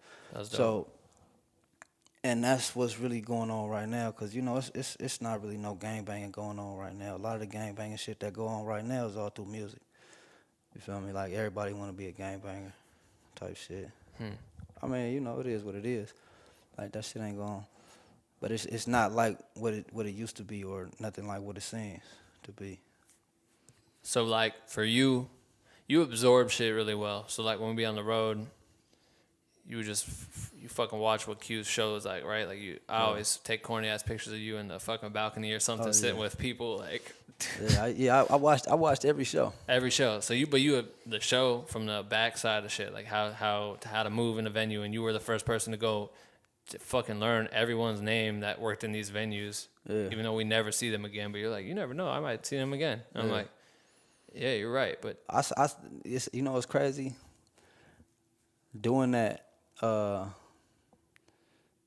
ran into a few people since tour. What, like from the venues? On another, like they on tour with other people now. Oh, right. And they'll be like, oh, I remember you from Q shit. Like, and like a few cats that opened up for us, I watched they set. Mm-hmm. And at the time, didn't nobody know who they were. Now they booming. Right. The kid JID, I don't know if you know him. Where was that at? He didn't open up for us. Oh, really? He was on tour with Tory Lanez at the time. Oh, yeah, when we was in, Texas. El Paso? Yeah, in Texas. Dallas or something. Dallas. We was in Dallas. And I bumped into him, and he had, clearly at the time, everybody was hype on Tookie Knowles. Right. So he like, oh, man, your shit dope. And he brought me in because they was performing in the venue next to us. So I went in and watched his set. I don't even think nobody knew. I went over there by myself. I didn't think we could get in until I later. Just went in. Right. With the tour pass. Yeah. With our credentials. Yeah. I'm like, oh, I'm with Q and them. They like, oh, all right, come on. So, I slid in, went through the back, and watched his set. And just based on that, at the time, nobody knew who he was. Well, I didn't. Right. Clearly he was on tour, so he had to have some type of buzz going on. Yeah. So. But, I went over there, fucked with him and shit. But that shit just shows like. But that type of shit, like, he never forgot that. Right. So, boom, next thing you know, he got a show in the L.A. Mm-hmm. He hit me up, oh, come through. We go through. I go through. This at the Roxy. Go through, chop it up with him and shit. We backstage chopping it up. He do his shit and all that. But yeah, that's why you never know. Mm-hmm. And I still do that shit. Nah, yeah, I fucked with that. That's what made me fuck with you the most, because I realized that you're paying attention to like the actual. A lot of people just focus on I'm just a rapper and I'll live that life and that's it. Like I'm gonna sit here and turn up and fucking, not go talk to the fans and shit. But every show we go out in scooters and like ride around to the front, and we find all the kids that were in this thing and be like, TF, like they're freaking out. Dylan, they go tripping. The trainer. Fuck Equinox. But they would do that. But you did that shit, and I think that was what set you apart in my eyes from like working with a bunch of musicians over time. Like I see that shit, so the hustle's there to understand that, which I don't know where that ability to like learn that way, you know what I mean? Because you're teaching yourself that shit. You taught yourself to go read the books. You taught yourself to like learn the words and look them up. You're teaching yourself to. But yeah, that all came from. It started right there. It started in there. Like, I'm gonna make sure I learn this. If I'm gonna do this, I'm gonna make sure I learn this. Like, so when I'm in a position to where it's like, damn, I don't know shit about this tour shit. So I'm gonna make sure I know everything about this tour shit. You feel me? Like, I kicked it in the sound booth. I mean, like where you remember Mike, like the front of house, like with Mike and all those where dudes. he did the lights and the sound and all that shit. I was in there every night. You feel me? Watching that. And certain shows, like I watched every set Joey did. Joey Badass opened up for the tour. Yeah, Joey Badass. Shout out to Joey. But it could have been different. You could have just been, I'm gonna chill backstage and drink and get fucked up and or sleep and shit, until my time or whatever. But you just focus a lot. And I think that's what, now you come back, then you take the music and then you start packaging in the right way. You know what I mean? You got the right people around you, so you start working on the videos, and we did the one on the road and then did the one in France. And were those the only two? Those were the two videos we did on tour? Yeah, we did Unprofessional Shit. We shot that in Wisconsin. Minneapolis, right? No, Milwaukee. Yeah, Milwaukee. We shot that in an abandoned pool. Yeah, haunted pool, haunted. The whole shit was haunted. The venue supposed to be haunted or something. Yeah, the rave. The rave. That shit was tight. But we did that video. We did another video in Nimes, France. I don't know how you say that shit. Yeah, Concrete Jungle. We shot there. And then you got back and just started smashing videos, and like the quality just kept getting great. You know what I mean? Which people were expecting more music to come, especially on tour, because fans would be like, when's the next record coming out, blah, blah, blah. And you guys were just kind of like, soon. You know what I mean? But as soon as you got back, you're like, because we did the whole U.S. and flew to Australia to do the tour when we were in Australia, and then came straight to overseas or whatever, to Europe and shit. Yeah. And you couldn't go to Australia because the passport shit or something? Yeah. They wouldn't let you go? Yeah, because of that bank shit. Because of being like a felon and like that was on your record? Yeah. That's fucked up. Well, I mean, shit. Everything else, I was done with all that shit. So, like, I was, like, clearly I got a passport. You know, you got to go through mad background checks and shit for that shit. You know, I got a passport, so I'm like, well, shit, fuck it. I got a passport, so all right. If I can't go here and here, I'm like, all right, cool. I still get to go here. Right. So, I ended up trying to I turned a bad into a good, because them weeks that y'all was gone, I did videos. No, I know. That's what I'm saying. Like, you didn't you could have just came back and chilled and whatever, but you, like, I think we had landed from Chicago in LA, and we had a 20-hour layover in LA before we left for Australia. You went back home, got a hard drive, came back to meet me at LAX, and we like dumped footage. Yeah. So you guys could cut shit for another video. Yeah. Like, instantly was fucking working straight off the plane. Like, you didn't even go put your bags back or nothing. You just like got to work and shit. And then you started making, how many videos did you shot? Like 2 while we were gone? And you met us over in Europe. Yeah, I shot two. 2 videos. Then we went and finished up Europe. Did that whole shit. It was tight. And then got done. And you kept shooting videos. And then you did. I did Madman. That's when I did Madman, I think. Madman. That's also produced by Shay Wooden off the No Hooks project. But yeah, we did that, and I did another one too. But you came back, did that, dropped a couple videos, then you dropped No Hooks, and No Hooks was it 11 songs? 8, 7. There's like a couple of Guapa records, all no verses or no hooks, no verses, no verses, no hooks. No hooks. Yeah, I'm tired. Yeah, I'm trying. But yeah, we did. I think it's only 2 songs on there we didn't do videos for. Yeah, you did videos for. Which one was the snow one? What was that one that we did? I did the drone. Panda Express. Panda Express. Yeah, you did the drone shots the temple shots, and then drone shots. And Lauren did makeup. Yeah. Do you know what's crazy is that this isn't crazy. This is just funny to me because when I had that layover and you came and got the footage, I ate Panda Express twice that day. So just so you know, tight. Just so you know, everything's scandalous. And then yeah, we did that video, which was sick. And then those videos are getting like some good views and shit. Cause especially that Panda Express shit. That was the last video I did. So with that, like, it's still motherfuckers like every time they see me, like, yo, who shot that? Like, how you come up with that? Where that was shot at? Like, still, like, that's the first shit people say. Like, that was a dope ass video. How you come up with that? And what's his name that shot it? All the stuff in America that was done. What's his name? The homie with the red.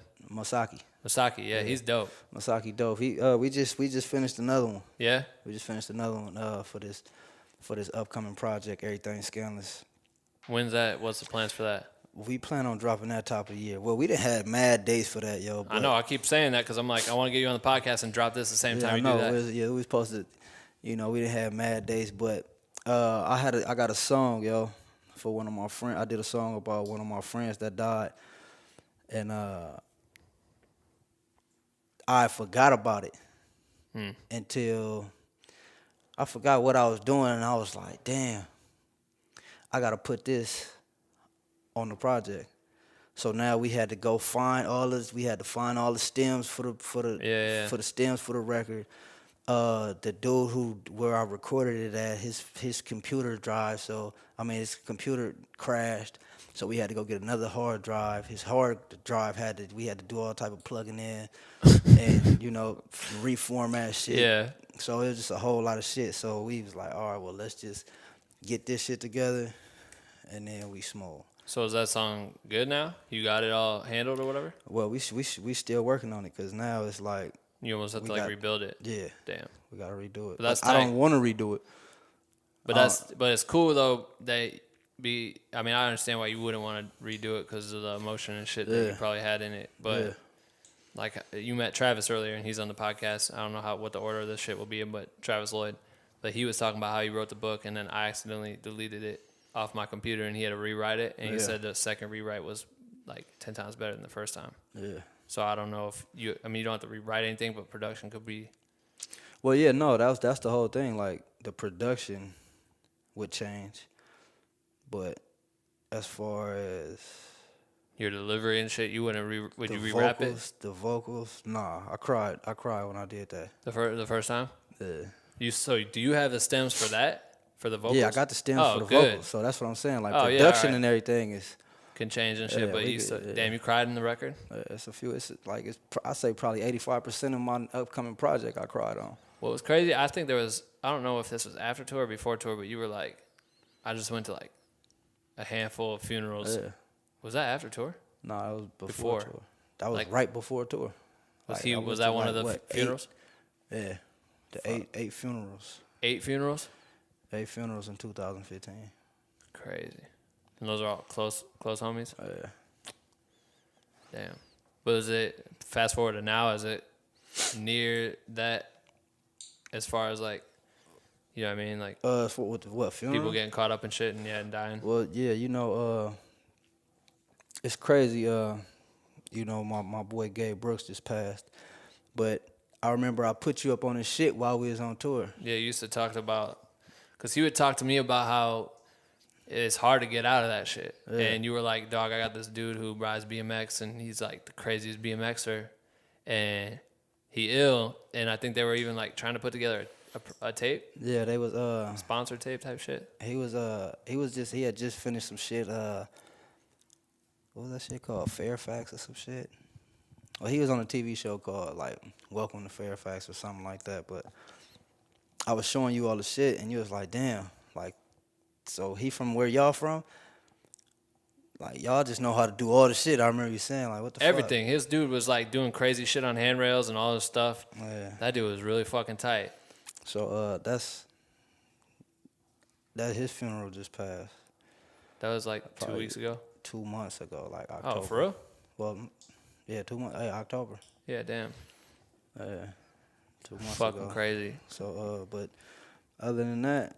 You told me, no, you didn't even tell me. I think I just saw on your Instagram you posted like a photo of, him like biking or some shit and put like a bunch of sad face. I'm like, nah, that was this guy? Yeah. And you were like, yep. I'm like, fuck. Yeah, that was crazy. What happened to that?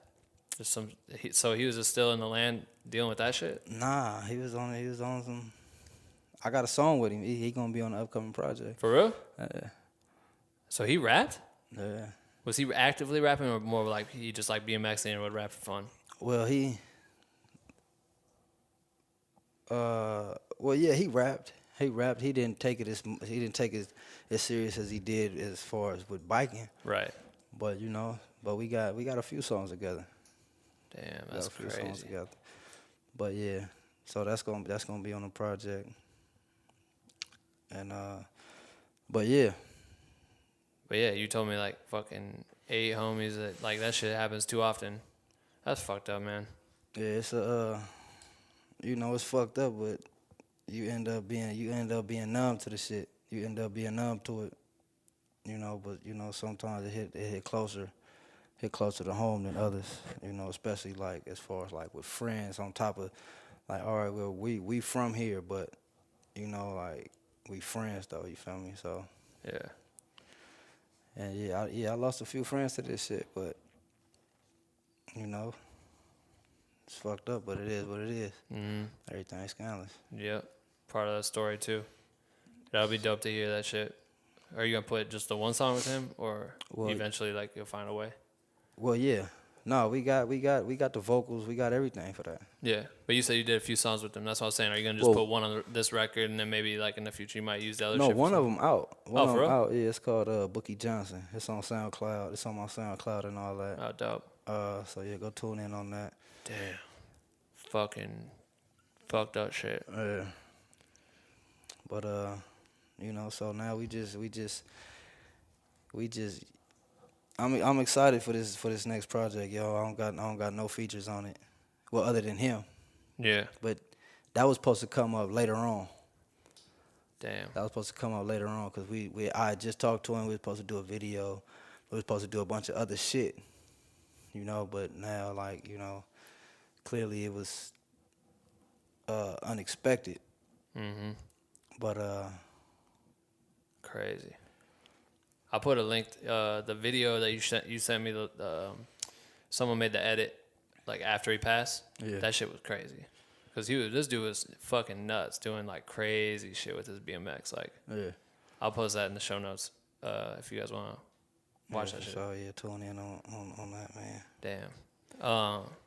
But the last one of the other things I want to the De Leon. People. Yeah, that was a hell of a segue for De Leon. Yeah. Feel me? But I mean, I think this is like, cause people. This is what's crazy. Is we be on tour, and every time you perform that song, you guys got done with Tukey Knows, and you guys will be like, you know, blowing kisses to the fans, and they be throwing the roses up to your feet, and you bow, and you know. Shut the hell up, man. But at the very end, you be like, De Leon, and then. And then everybody just go crazy. But yeah, everyone, I don't think at first, obviously. No, at first, didn't nobody know what the fuck I was saying. No one knew. But then they start, who are those dudes that perform with Q? Then they start following you on Instagram and they follow you on Snapchat shit. And then in the videos, we'd all be like, De Leon, every day, every fucking video, every Snapchat. Yeah, every Snapchat is De Leon. So then we get to like the second half of tour and we go out places and kids are like, De Leon, oh, De Leon, like just screaming it. And it's like, for the longest time, I think you told me it, at the beginning or whatever, you kind of expressed it to me, but the craziest moment was when you re-explained what De Leon meant right after you guys found out you got Grammy nominated. And we were like, everyone was just having fun. We were like drinking more and shit on the bus. And then we like, you, me, and I think it was just us. We were sitting upstairs in the living room shit in the bus. And you just were like, you just drank a shit ton of Hennessy or something, and you're like, De Leon.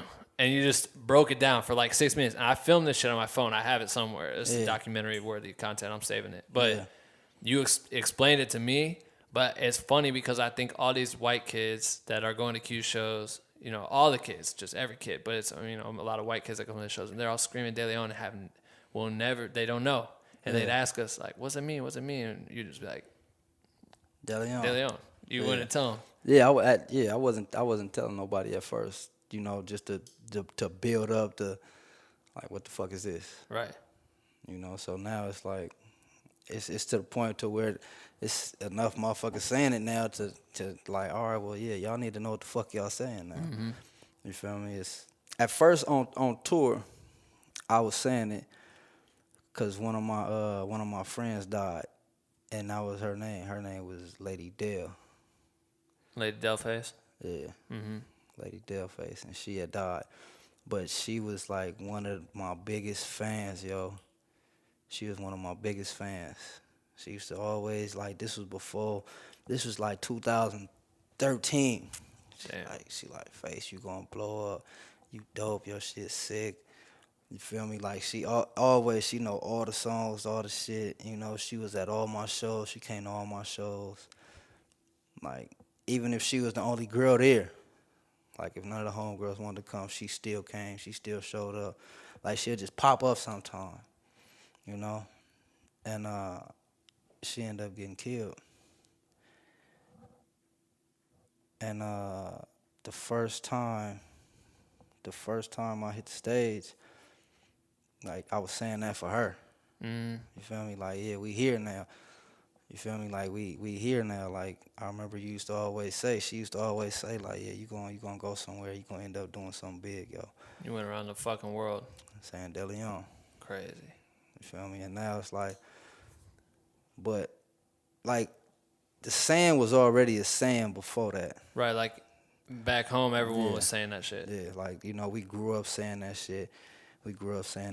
But, you know, it had You turned it into like kids saying swag. Like it was that common like, and easy to say that people were like.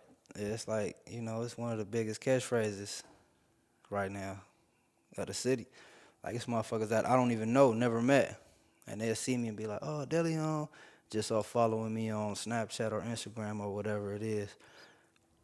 You had told me too, like, cause she would when she died, she was like, did she have someone she was like in love with?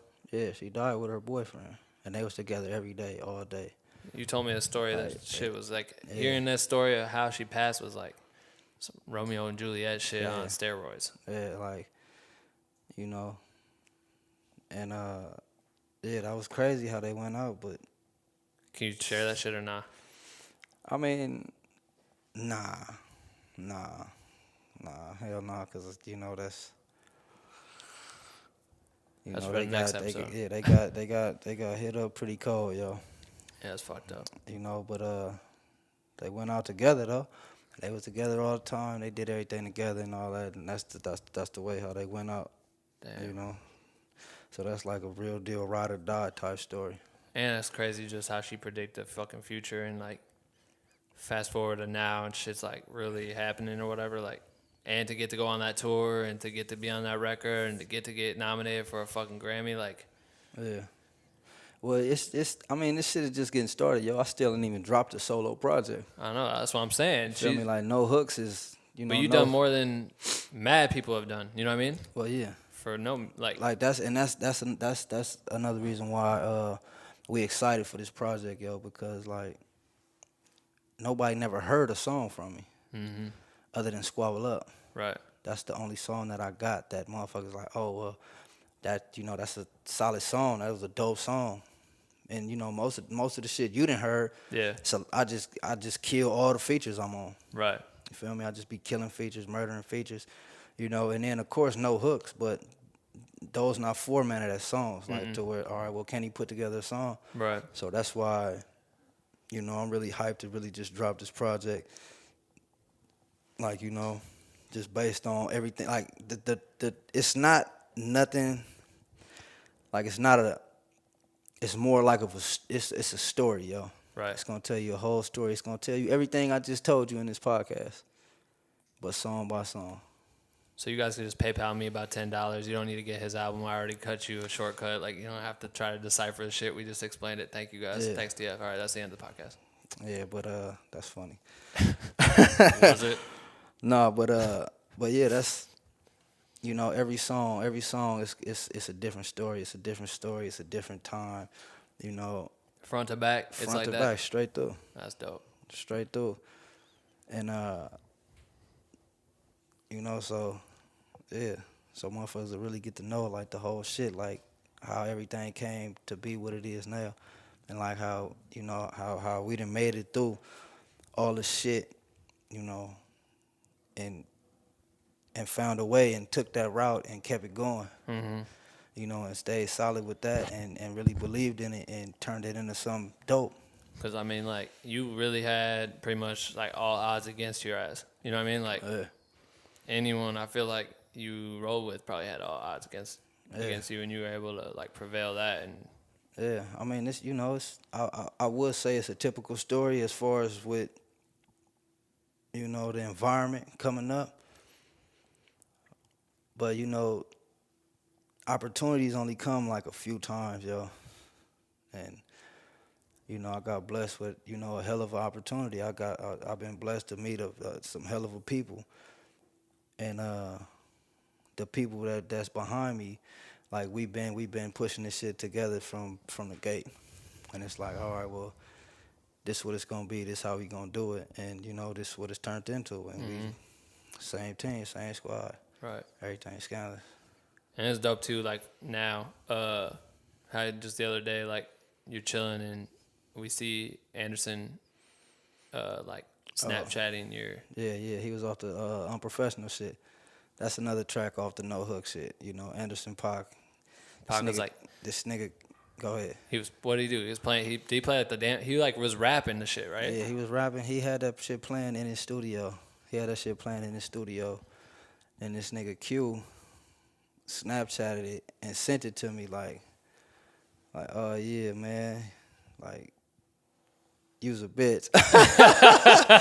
He like, yeah, you's a bitch. So I'm like, damn, this dope. Yeah. You feel me? Like who would? He knew every word. He knew every word. Every word. He knew every word. So a few days later, Q hit me up like, yo, Anderson wants you to come to the lab. So I'm like, damn. So I get to the lab. We over there chopping it up. We chopping it up and shit. Same type of shit like happened with Q. He like, hey, I got this track for you. I need you to get on. We end up doing a record. Me and Anderson Park. And well, that was the same. He told the same story where he just walks in the booth. That he said he sat there listening for a while. No, yeah, right? I'm listening. I'm listening to it. So then he like, so what's up, TF? You fucking with it or what? I'm like, oh yeah, I'm ready. I was just chilling. So they thought you were like gonna spend some time writing and shit. Yeah, like, so I'm like, yeah. I already finished writing it. I'm ready. So he like, all right, well shit. So I go in. Now this I had a little bit of pressure on me, but by then I was already, I done did the tour shit. You feel me? I done made it. So it's like, all right, I'm a little more comfortable to where I'm like, as far as delivery, like, cause on the stage, it's a whole nother delivery. Yeah, for sure. From recording. Right. But at the same time, that shit was like, it was like, all right, well, I took that type of performance and incorporated it into how I record now. Mm. You feel me? So like, it's just experience, homie. Like, so opposed to when I went and did Tukey Knows, like I was still seasoned up. Right. But to just go in and be like, all right, boom. Like I did that shit one take, no ad-libs, no doubles, no nothing. For Anderson? Yeah. Yeah, I know. That's funny. Because then you came straight to Traffic's release party thing. Yeah, right after you're like, oh, dog, I just did this shit one take. Yeah. Everyone's like, oh, and they played it back. Well, they went crazy in that motherfucker. Raphael Sadiq was in that motherfucker, yo. That shit, that's the only pressure I had on me. I'm like, fuck, this dude, like, fucking legendary. It's full, like, classic dude right here, Tony type shit and all that. He done been around. Crazy. Like, he done been around.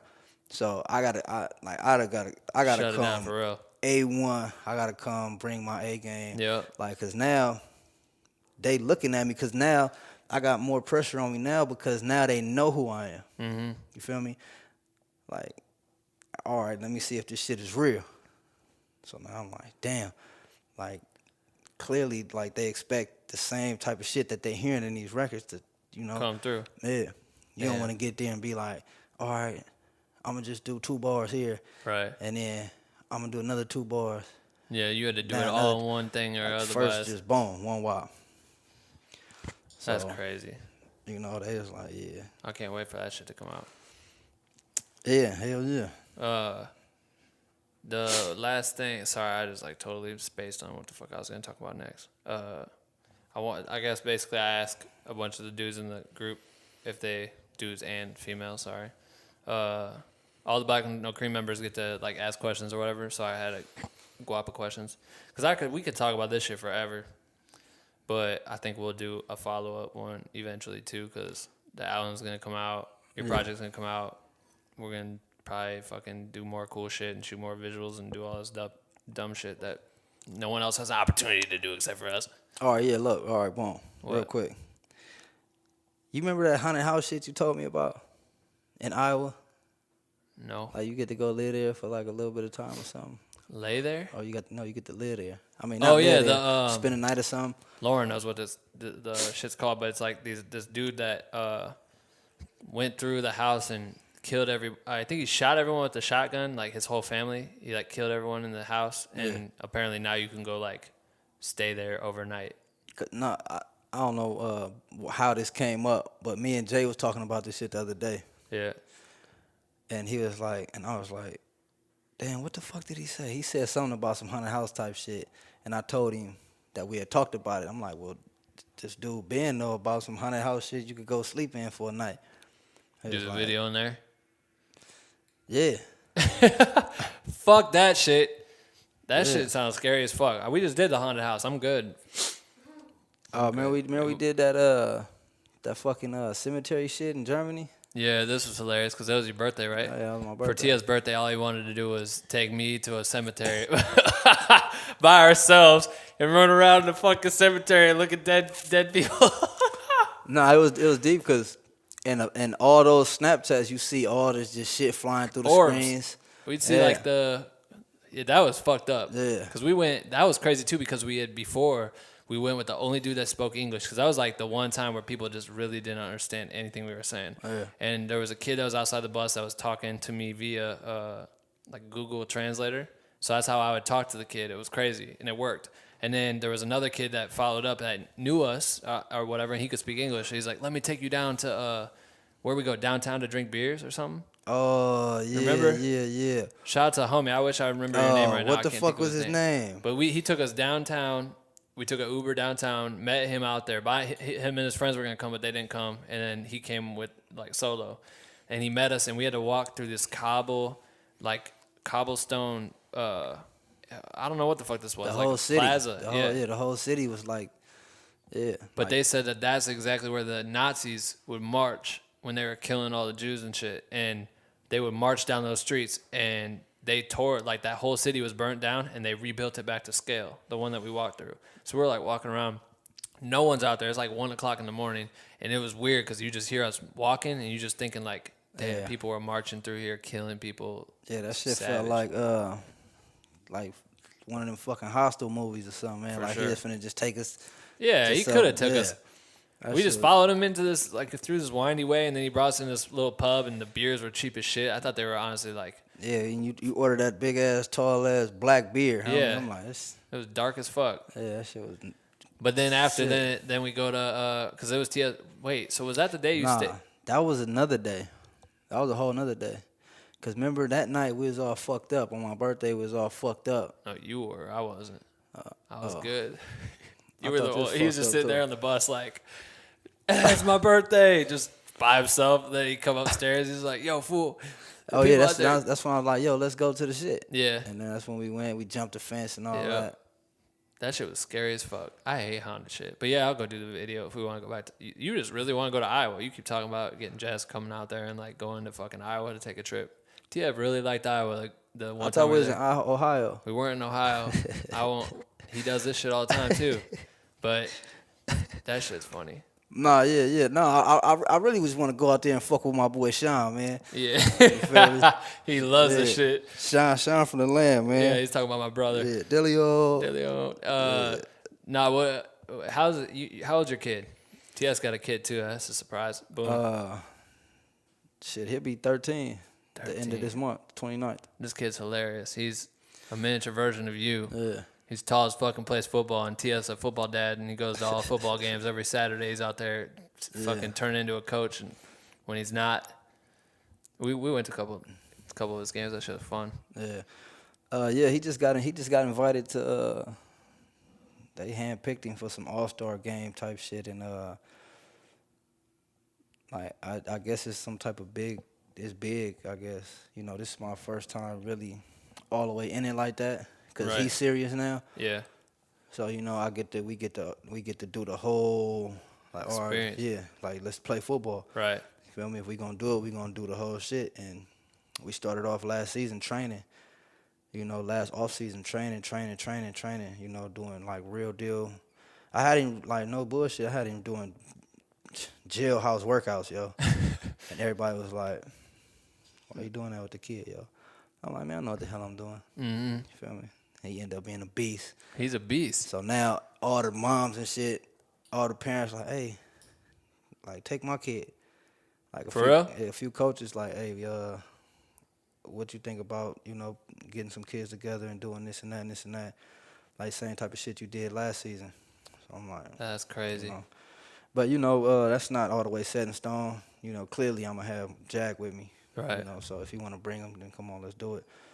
But yeah, got invited to this All-Star shit. You know, that shit starting February, so he hyped up for that. That's dope. He's a fucking beast with that shit. Like, yeah, he hyped up for that. he always come out to the shows and shit and fun as fuck. That kid's crazy. That shit blew my mind when I found out you had a kid. I had no idea. Yeah, What is that balance? No, What's that balance like? A lot of people, like, they see him all the time. They know who he is, but they just think he my little brother. I know. That's what I thought. You feel me? Like, a lot of people just thought that, and I'm like, nah. Because Yeah, I this guess is the because kid. our relationship don't look like Nah. like, this my son. Right. You feel me? Yeah. Like, Funny. It ain't that. It's like, I mean, he is my son. You know, I get on his head and do all the shit, but Right. I make sure our relationship is more like of a, you know, like, that's my boy. Mm-hmm. You feel me? Like, if you need anything, come holler at me. If you want to talk to something, you know, you can come holler at me. Don't, you know, but at the same time, you know, I just like to leave that, I like to leave that window open. Right. You know, but he doing good. He's small. Yeah, You know, that kid's tight. we getting ready for this next season. This next season. He gonna fuck shit up. Wasn't he getting looked at by like Yeah, a lot sponsors of and stuff? a lot of high schools thought that he was coming to high school this year. Yeah, but what grade is he in? 7th. 7th? Yeah. Damn, that's crazy. They are trying to get him in the high schools. So yeah, they trying to book him up and Yeah, this do kid's all the gonna be a shit. monster. And but Shout yeah, out to Jag. Yeah, shout out Jag. All right, I just wanna let me go through some of these because I know they're excited. They not asking about no weird shit or nothing, right? All of these questions are weird. Yeah. Come on now. No, they got some good shit in here. Let's see. This dude Trey Sean says to TF, damn, he asked fucking Trey Sean. I think that's how you say it. It's gotta be Trey Sean. But he said he asked a bunch of questions, so we'll just answer a few of them or whatever. What are some of the things that most artists underestimate when they first come in? How many questions he got? He had like fucking too many. I'm only gonna give you like 2. All right. He asked you a bunch, and he also asked Travis because I said, "Yo, TF and Travis, I'm gonna record the podcast tonight." So then they asked a couple, but he asked. sure. Do you want me to tell you what all he said? We'll pick one. Yeah, you could run through the questions. All right? So he asked that question, and then he said, "What are certain qualities one needs to have in music? Would you recommend being signed starting off or independent? And what's all right, wait, let's rewind that. Yeah, so he's got a lot of let's questions. rewind that. Well, let's do that. That last one. Yeah, that's a good one. Mm-hmm. That's a good one. Would you recommend being signed starting off or independent? No, the one before that. Oh, that one. What are certain qualities one needs to have in music? Yeah. Well, for one, you gotta be original. You know, you gotta be original, and you know, if you gotta be able to bring your own shit to the table, on top of incorporating the shit that's going on, like as far as like the sound. You feel me? Like if this type of sound going on, like you can't just ride that sound. Right, like Yeah, because next yeah, thing you Chief know, Keef songs yeah, that everyone tries to come out sound like Chief Keef, and you fall out too. yeah, and then you know, all right, the next thing you know, now this shit come. Now you got to go from that to doing this. Right. You feel me? So if you come in with your own shit and just snatch shit from this and snatch shit from this, you know, and just keep bringing it in, and then you take the next step with your own shit, then, you know, I think that's one of the best ways to stand out as an artist coming dope. in. I like that one. Andre Cooley says, explain this line. I got a Benji Button like Brad Pitt. Benjamin Button? Yeah. Brad Pitt? Was he serious? You watched the movie?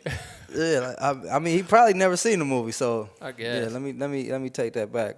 That's from this movie Benjamin Button, and the star of the movie was Brad Pitt. So yeah, I got Simple a Benji Google Button it. like Brad Pitt. Someone, Vinny responded into that dude's comment and said, that line is my favorite, LOL. And then Andre also asked who had the best verse on Tuki Knows. Lol. Shit. Me, motherfucker. I feel like I did. You know, just Killed them all. like you seen like just even seeing that shit live, like with the fans, like on tour. Yeah, that shit got hammered. That shit goes crazy. Yeah. That shit goes crazy. The whole venue get like Yeah. it's like a fucking Back to back, me and Tiny, especially that drop drop right there, the whole the venue was rocking. I got an AK like a llama. Yeah. I don't know. I just fucked this one up in Travis's thing too because I don't know how to pronounce this girl's name. Aisha, maybe. I can't remember. Aisha? Sorry. She posts in here a lot, but I feel bad that I don't know her name. But she said, what has been the greatest inspiration for your style of music? It's all very realish, and I love it. Literally can't wait for the next drop. Also, for TF, was No Hooks all recorded on tour with Q? No, I actually answered that question earlier. No Hooks was recorded way before. Yeah. But as far as greatest inspiration for your style of music. Well, shit, just coming coming from where we came from and being through and going through what I went through and being able to like put that shit in a story and make it sound dope. Right. Like that's what you're gonna get out of this next project. Like, so it's gonna be like that's my inspiration to show like the people, right? Like, the people that still like trying to figure out like, damn, like, you know, straddling the fence. Like, all right, well, I could do this or I could keep doing this. Like, cause you can't do both, right? You know, so you can either tell your story or you could, you know, do what it is. So my whole shit is to inspire the motherfuckers that's, you know, trying to come from nothing. Yeah. Trying to come from nothing and really have the patience and the determination to keep it going. Cause that shit ugly. That shit got ugly for me a lot. Like, it's been times where I'm like, man, fuck rap. I'm finna go sell dope. You feel me? Coulda. I did. I did. You know, that's why it was a lot of gaps within, you know. Oh, yeah. You know, so it went from 2012, 13 to 15. Right. You feel me? So, yeah, you know, I had to fall back a little bit, but I got to the point where shit got ugly for me a few times where I'm like, nah, I'm finna go back rapping. Right. And, you know, and that's when, you know, I was like, all right, well, like I said, I can't do this and this. Yeah. So I'm gonna just do this rap shit. So, you know, I hope to inspire somebody. I don't give a fuck if it's one person. If he could look back and be like, I felt something on that song, or this song made me do this, or his whole story just behind whatever they came from made me do this. Right. You know, or even them, like, because, you know, a lot of people, like my fans and followers, they see what I do. Like, if I'm not doing no music, I'm on the field. Yeah. So if I could even inspire you to come, you know, go get on this football field or do some type of sports or anything. Yeah. Right. Just to push you to the next level, then that's what I'm trying to do, yo. What's Blame Kansas mean? Oh, who said that? Me. Oh, all right. That's dope. Blame Kansas, well, I grew up on Kansas Street. He's got the shit tattooed on his back. I thought he was from Kansas. Like, yeah, he would wear Royals hats and shit all the time. Yeah, I grew up on Kansas Street. You know, that's a street in the set. You know, my whole family. Well, not my whole family, but, you know, my cousins, my brothers, all that. Some of my closest friends, we all, like, grew up right there on that street. And that's like I was saying, like, earlier with the song where we came, that Everything Scandalous came from that song. But before I said that, it was Blame Kansas. Everything Scandalous. And Blame Kansas was like we the reason for this.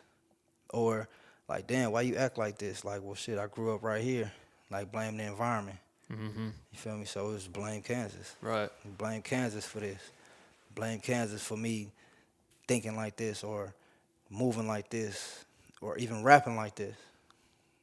You know what I'm saying? So, like, it's crazy because some of the shit my little brother was doing that I really wasn't feeling, because I tried to steer him in the right shit. You feel me? Like, that nigga sick as fuck on the skateboard. And I used to try to make him skateboard. But when I left, came back, you know, he took another route.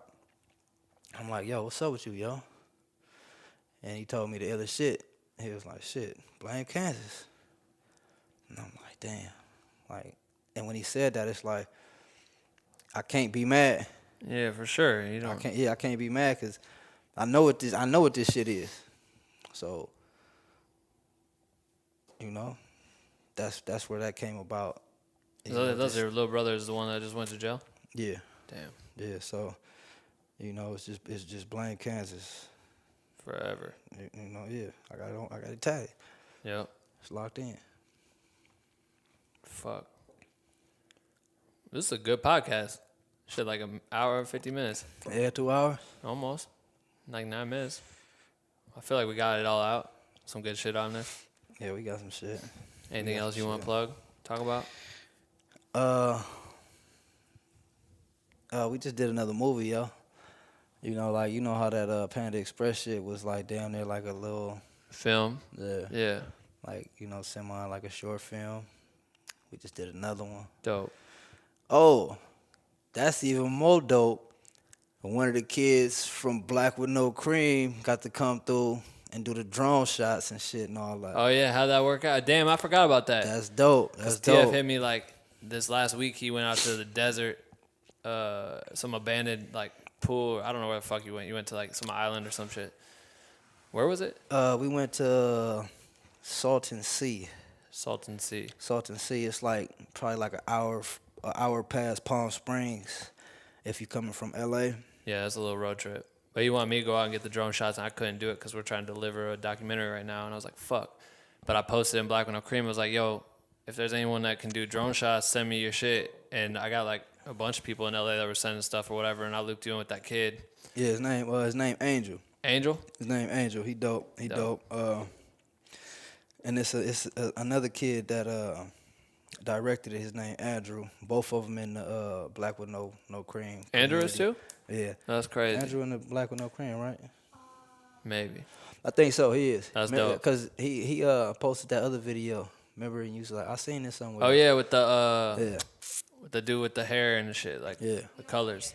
So that's tight. You know, so yeah, you know, both of them they look up to you heavy, yo. That's crazy. So the whole time we there, the kid Angel, he like, yo, is Ben coming? I'm like, no, that's the reason why you here, kid.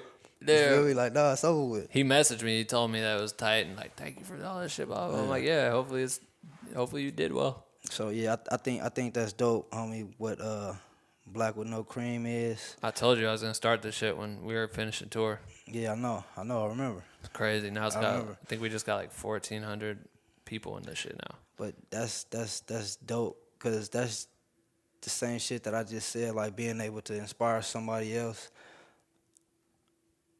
You feel me? Yeah, no. But this right here is, you know, clearly it's two different whole. 100%. Yeah. But they come full fucking circle. Yeah, exactly. Crazy. So it's still like, boom, if you create, or if you get to do something, or if you get to even, like, inspire this kid to go pick up a camera and do anything. Mm-hmm. I don't give a fuck if it's take a picture. Like, all right, that's your first picture to get to that next. Yeah. Wherever you want to go with this shit, if you want to take it that far. And just be able to create an opportunity or whatever. And if they want to take it, they got to take it. But, I mean, that kid did whatever. Drove a couple hours and shit just to shoot with someone he didn't know what it was going to be like. And he took the risk or whatever. Yeah, that's dope. That's crazy. That's Shout out to him. Shout out to Black with No Cream and everyone in that shit doing that shit. Damn, that's crazy. I fucking love this group. Because that shit made me do the podcast. Now we get to do that. Because I was like, how do I tell your story sometime? Because I always talk about your shit. Everything you've ever told me, I'm like, go home for Christmas or whatever. I'm like, yo, I was on tour with the craziest motherfucking people ever. Oh, yeah. You know some certified real Crips, dude. Very real Crip shit, dude. So, but it's funny though, Cause this last Christmas, I'm on Snapchat, and this dude Ben and Sean, they saying grace at the table, yo. And like everybody had to go around the table. Everybody, you gotta say something. So it get around. Ben, he like, all right now. He say the little prayer or whatever. He say grace. Oh, I did And not. say, I didn't say fucking prayer. You said something. My mom would be so happy if I prayed at What'd you dinner. say? You said something. You was like, "We'll do. Thank you God for this." Oh, I was probably And fucking around, but he yeah. was like Delio. Delio. And then everybody said Delio all the way around the table. I went to was my like, dad, oh, to my shit. mom, to like my brother-in-law. Like everyone's De Leon. Sean's throwing up the crib. Yeah, shit. he like Delio. I was like, oh yeah, Shaw with the shit. I fuck with Shaw. Oh yeah. Then I sent it. He's like, wait, you send it? Fuck, is that bad? Should I not have done that? Fuck, I don't know.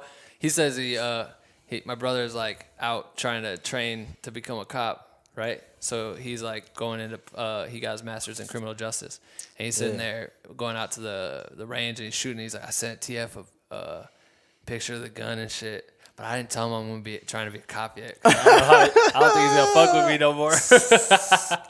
No. I mean, shit, that's dope. I try to get a few kids that's in the community. You know, that's like, I see them like stirring like down the wrong path. Mm-hmm. I'm like, yo, why don't you got a clean record, yo. Go be a cop. Right, and do something. You feel me? Like, try to do something. Go be a cop. You might make a change in this shit. And they be like, nah, I ain't finna go be no cop. I'm like, all right. Yeah. Go play football or go do something. And they end up. You gotta read the book my friend Lewis just put out or whatever, and that's what film we're working on right now, but his book's called The Mask of Masculinity, right? And so he talks about people that wear a mask day to day, day in and day out, and wearing or holding up that guard fucks you up in the long run, almost always or whatever, and the fact that like someone says, no, I don't want to be a cop, and they might have a very good reason for it, but the ability to create change in your space or to like push boundaries and shit where most people, of course, they're not going to want to be a cop. But imagine if you did. Imagine what you could do. What could you pull off in the next 20 years and try to change? I'm not saying go be a cop. No, yeah. And now you got to, like, come. You don't have to do all the cop shit. Right. Like, half the cops don't even do shit. No. But just go try to do something. Yeah, like, half the cops, they, like, the ones that be dickheads, them be the ones that's like, all right, well, fuck y'all. Yeah. You feel me? But, some motherfuckers are like, man, this ain't nothing but a job, yo. You see that dude today? I guess it happened like a year ago, but now the video's coming out. That cop just shot that dude, that unarmed kid that was in the hotel. And he just, got sentenced to what? No, he got let go, I think. They said that he's innocent. I can't think of his name. Oh, yeah, no, I didn't. So he been fighting it for a year? I guess it happened a year ago, and he just went through the shit, and he was on parole, but he was supposed to go to murder or second-degree murder or something like that, but he's like fucking, they released a video. The video's crazy because it goes both ways because this cop's telling the kid what to do, but he's screaming at this kid, and this kid's like 26 and just was drinking in the hotel or whatever, and then the kid starts like crawling, or he's like, crawl forward, put your hands up. He's giving all these orders, but this kid's probably fucking like not hearing the shit, right? And then he ends up just 5 in the head when the kid started pulling his hand back. I don't know what he was doing. He was unarmed and shit, but he like was crawling and puts his hand back, and the dude told him if he did it, he was going to shoot him. So, he gave him the rules, but, like the pressure has got to be crazy. But he shoots this kid who was unarmed. I guess what happened was he was just in the hotel, chilling in his hotel, showing some girl he met earlier a pellet gun because he's in pest control. And someone saw it out the window and said he had a gun, so the cops came in. And this dude that shot him, though, has his gun. He's got like an assault rifle, and it says some ignorant shit on the actual gun. Like he has like got it embroidered like got a custom good fucking luck or something, like you're in fucking trouble, like some cocky like but it makes sense if you're military, right, and you're out fighting war and shit, like people do that shit. Yeah. But this dude's an officer, and I'm like, damn. And now he just, I don't know what happened, but as long as you're not that guy, you know what I mean? Who knows? Maybe there's other shit we don't know the story, but that's crazy. You know what I mean? Like you never know, but you talk about, you got 8 homies that drop like that. You know what I mean? Whatever you can do to get out, and you put your focus in music, and the music's helped you like move forward and shit and progress and like put you in a better environment. Technically, you know what I mean? Yeah, hell yeah. I mean, it definitely, opened up a door and showed me a whole nother you know, everything. You know, like it's like the bullshit is still there. Like, you know, Right. I like clearly I know all the same motherfuckers. It's not like I don't know these people no more. Right. Like they still my friends. They still, you know, they still the homies, all the shit. But I don't have to be in this shit. Like I'm not gonna deal with none of this shit. Mm-hmm. Like when y'all talking about this shit, all right, y'all deal with that shit. Right. Like don't hit me up. Cause clearly I'm not. Hope you don't expect me to go do anything. Yeah. Like so, like, but yeah, music opened up that door for me. You feel me? And it's open. Like, you know, hopefully these, like, I try to pull one person in at a time, you know, if they ready for it, or, you know, because I don't want to keep seeing the same shit happen, the same, you know, because it ain't gonna stop. Right. You know, so if I could be the one to make that change in the community, then, you know. Fuck yeah. Yeah. Tight. We'll end it on that note. That's dope. So, And everyone can find you Instagram and Twitter and shit where? Instagram, Twitter, Snapchat, all that shit, Westside Bunk. No, it ain't. Search Westside Bunk right now. Instagram ain't Westside Bunk? Yes. No, it's Westside Bunk. because I tagged that shit. It's at No, .tf. You can't, don't tag Westside Bunk. Like if you go search Oh, it. you mean to start typing it in? Yeah, if you go search it, you search Westside Bunk, TF gonna pop up. What's TF stand for? Team Fart. What's Team Fart stand for? Fast Action Response Team. Yeah. You feel me? Free the troopers, man. Yeah, Westside Bunk right there. Oh, yeah, all right. With the bunk shades. I know that, but like if I actually go in the search thing, I start typing Westside Bunk, it'll pop up? Try it. I mean, it's your shit, so of course it's going to pop up. Anyway, find on Westside Bunk. I'll Yeah, put the links in the show notes. Westside Bunk. Yeah, just put all the links and all the shit. When's the new project going to come out? You don't know? Top of the year. Top for of the sure. year? Top of the year for sure. All right. So Top you of got to the get the year. new music that way. Check out all the videos and shit on his YouTube channel. Yeah, the YouTube channel Westside Bunk too. Yeah, all the music's up there. Everything. Videos are Westside dope. Bunk. Yeah. Shit. All right, cool. How you want to end it? Oh, yeah, and if people got this far in the podcast, I always tell people that if they do listen all the way through, this is 2 hours, Yeah. then they need to tweet at us and say, like, a hashtag so we know Well, that yeah, they made it. Oh, for sure. You already know the hashtag is everything scandalous. Spell it. ERTHANGSKANLESS.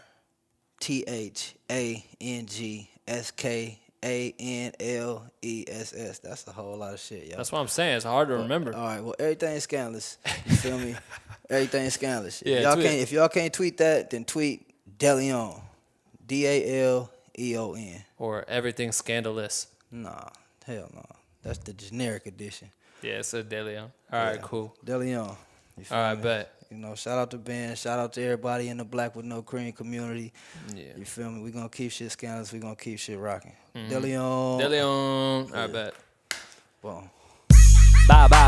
That's it for episode 12 with TF. Thank you for tuning in and listening. Make sure to follow TF on all of his platforms and catch his next show. Download his music. Do all of that. You can find all the links in the show notes, which is blackwithnocream.com/podcast. Leave a review on iTunes and let me know what you guys loved about the interview. If you guys are interested in joining the Black with No Cream private group for creators, visit bwnc.com/join.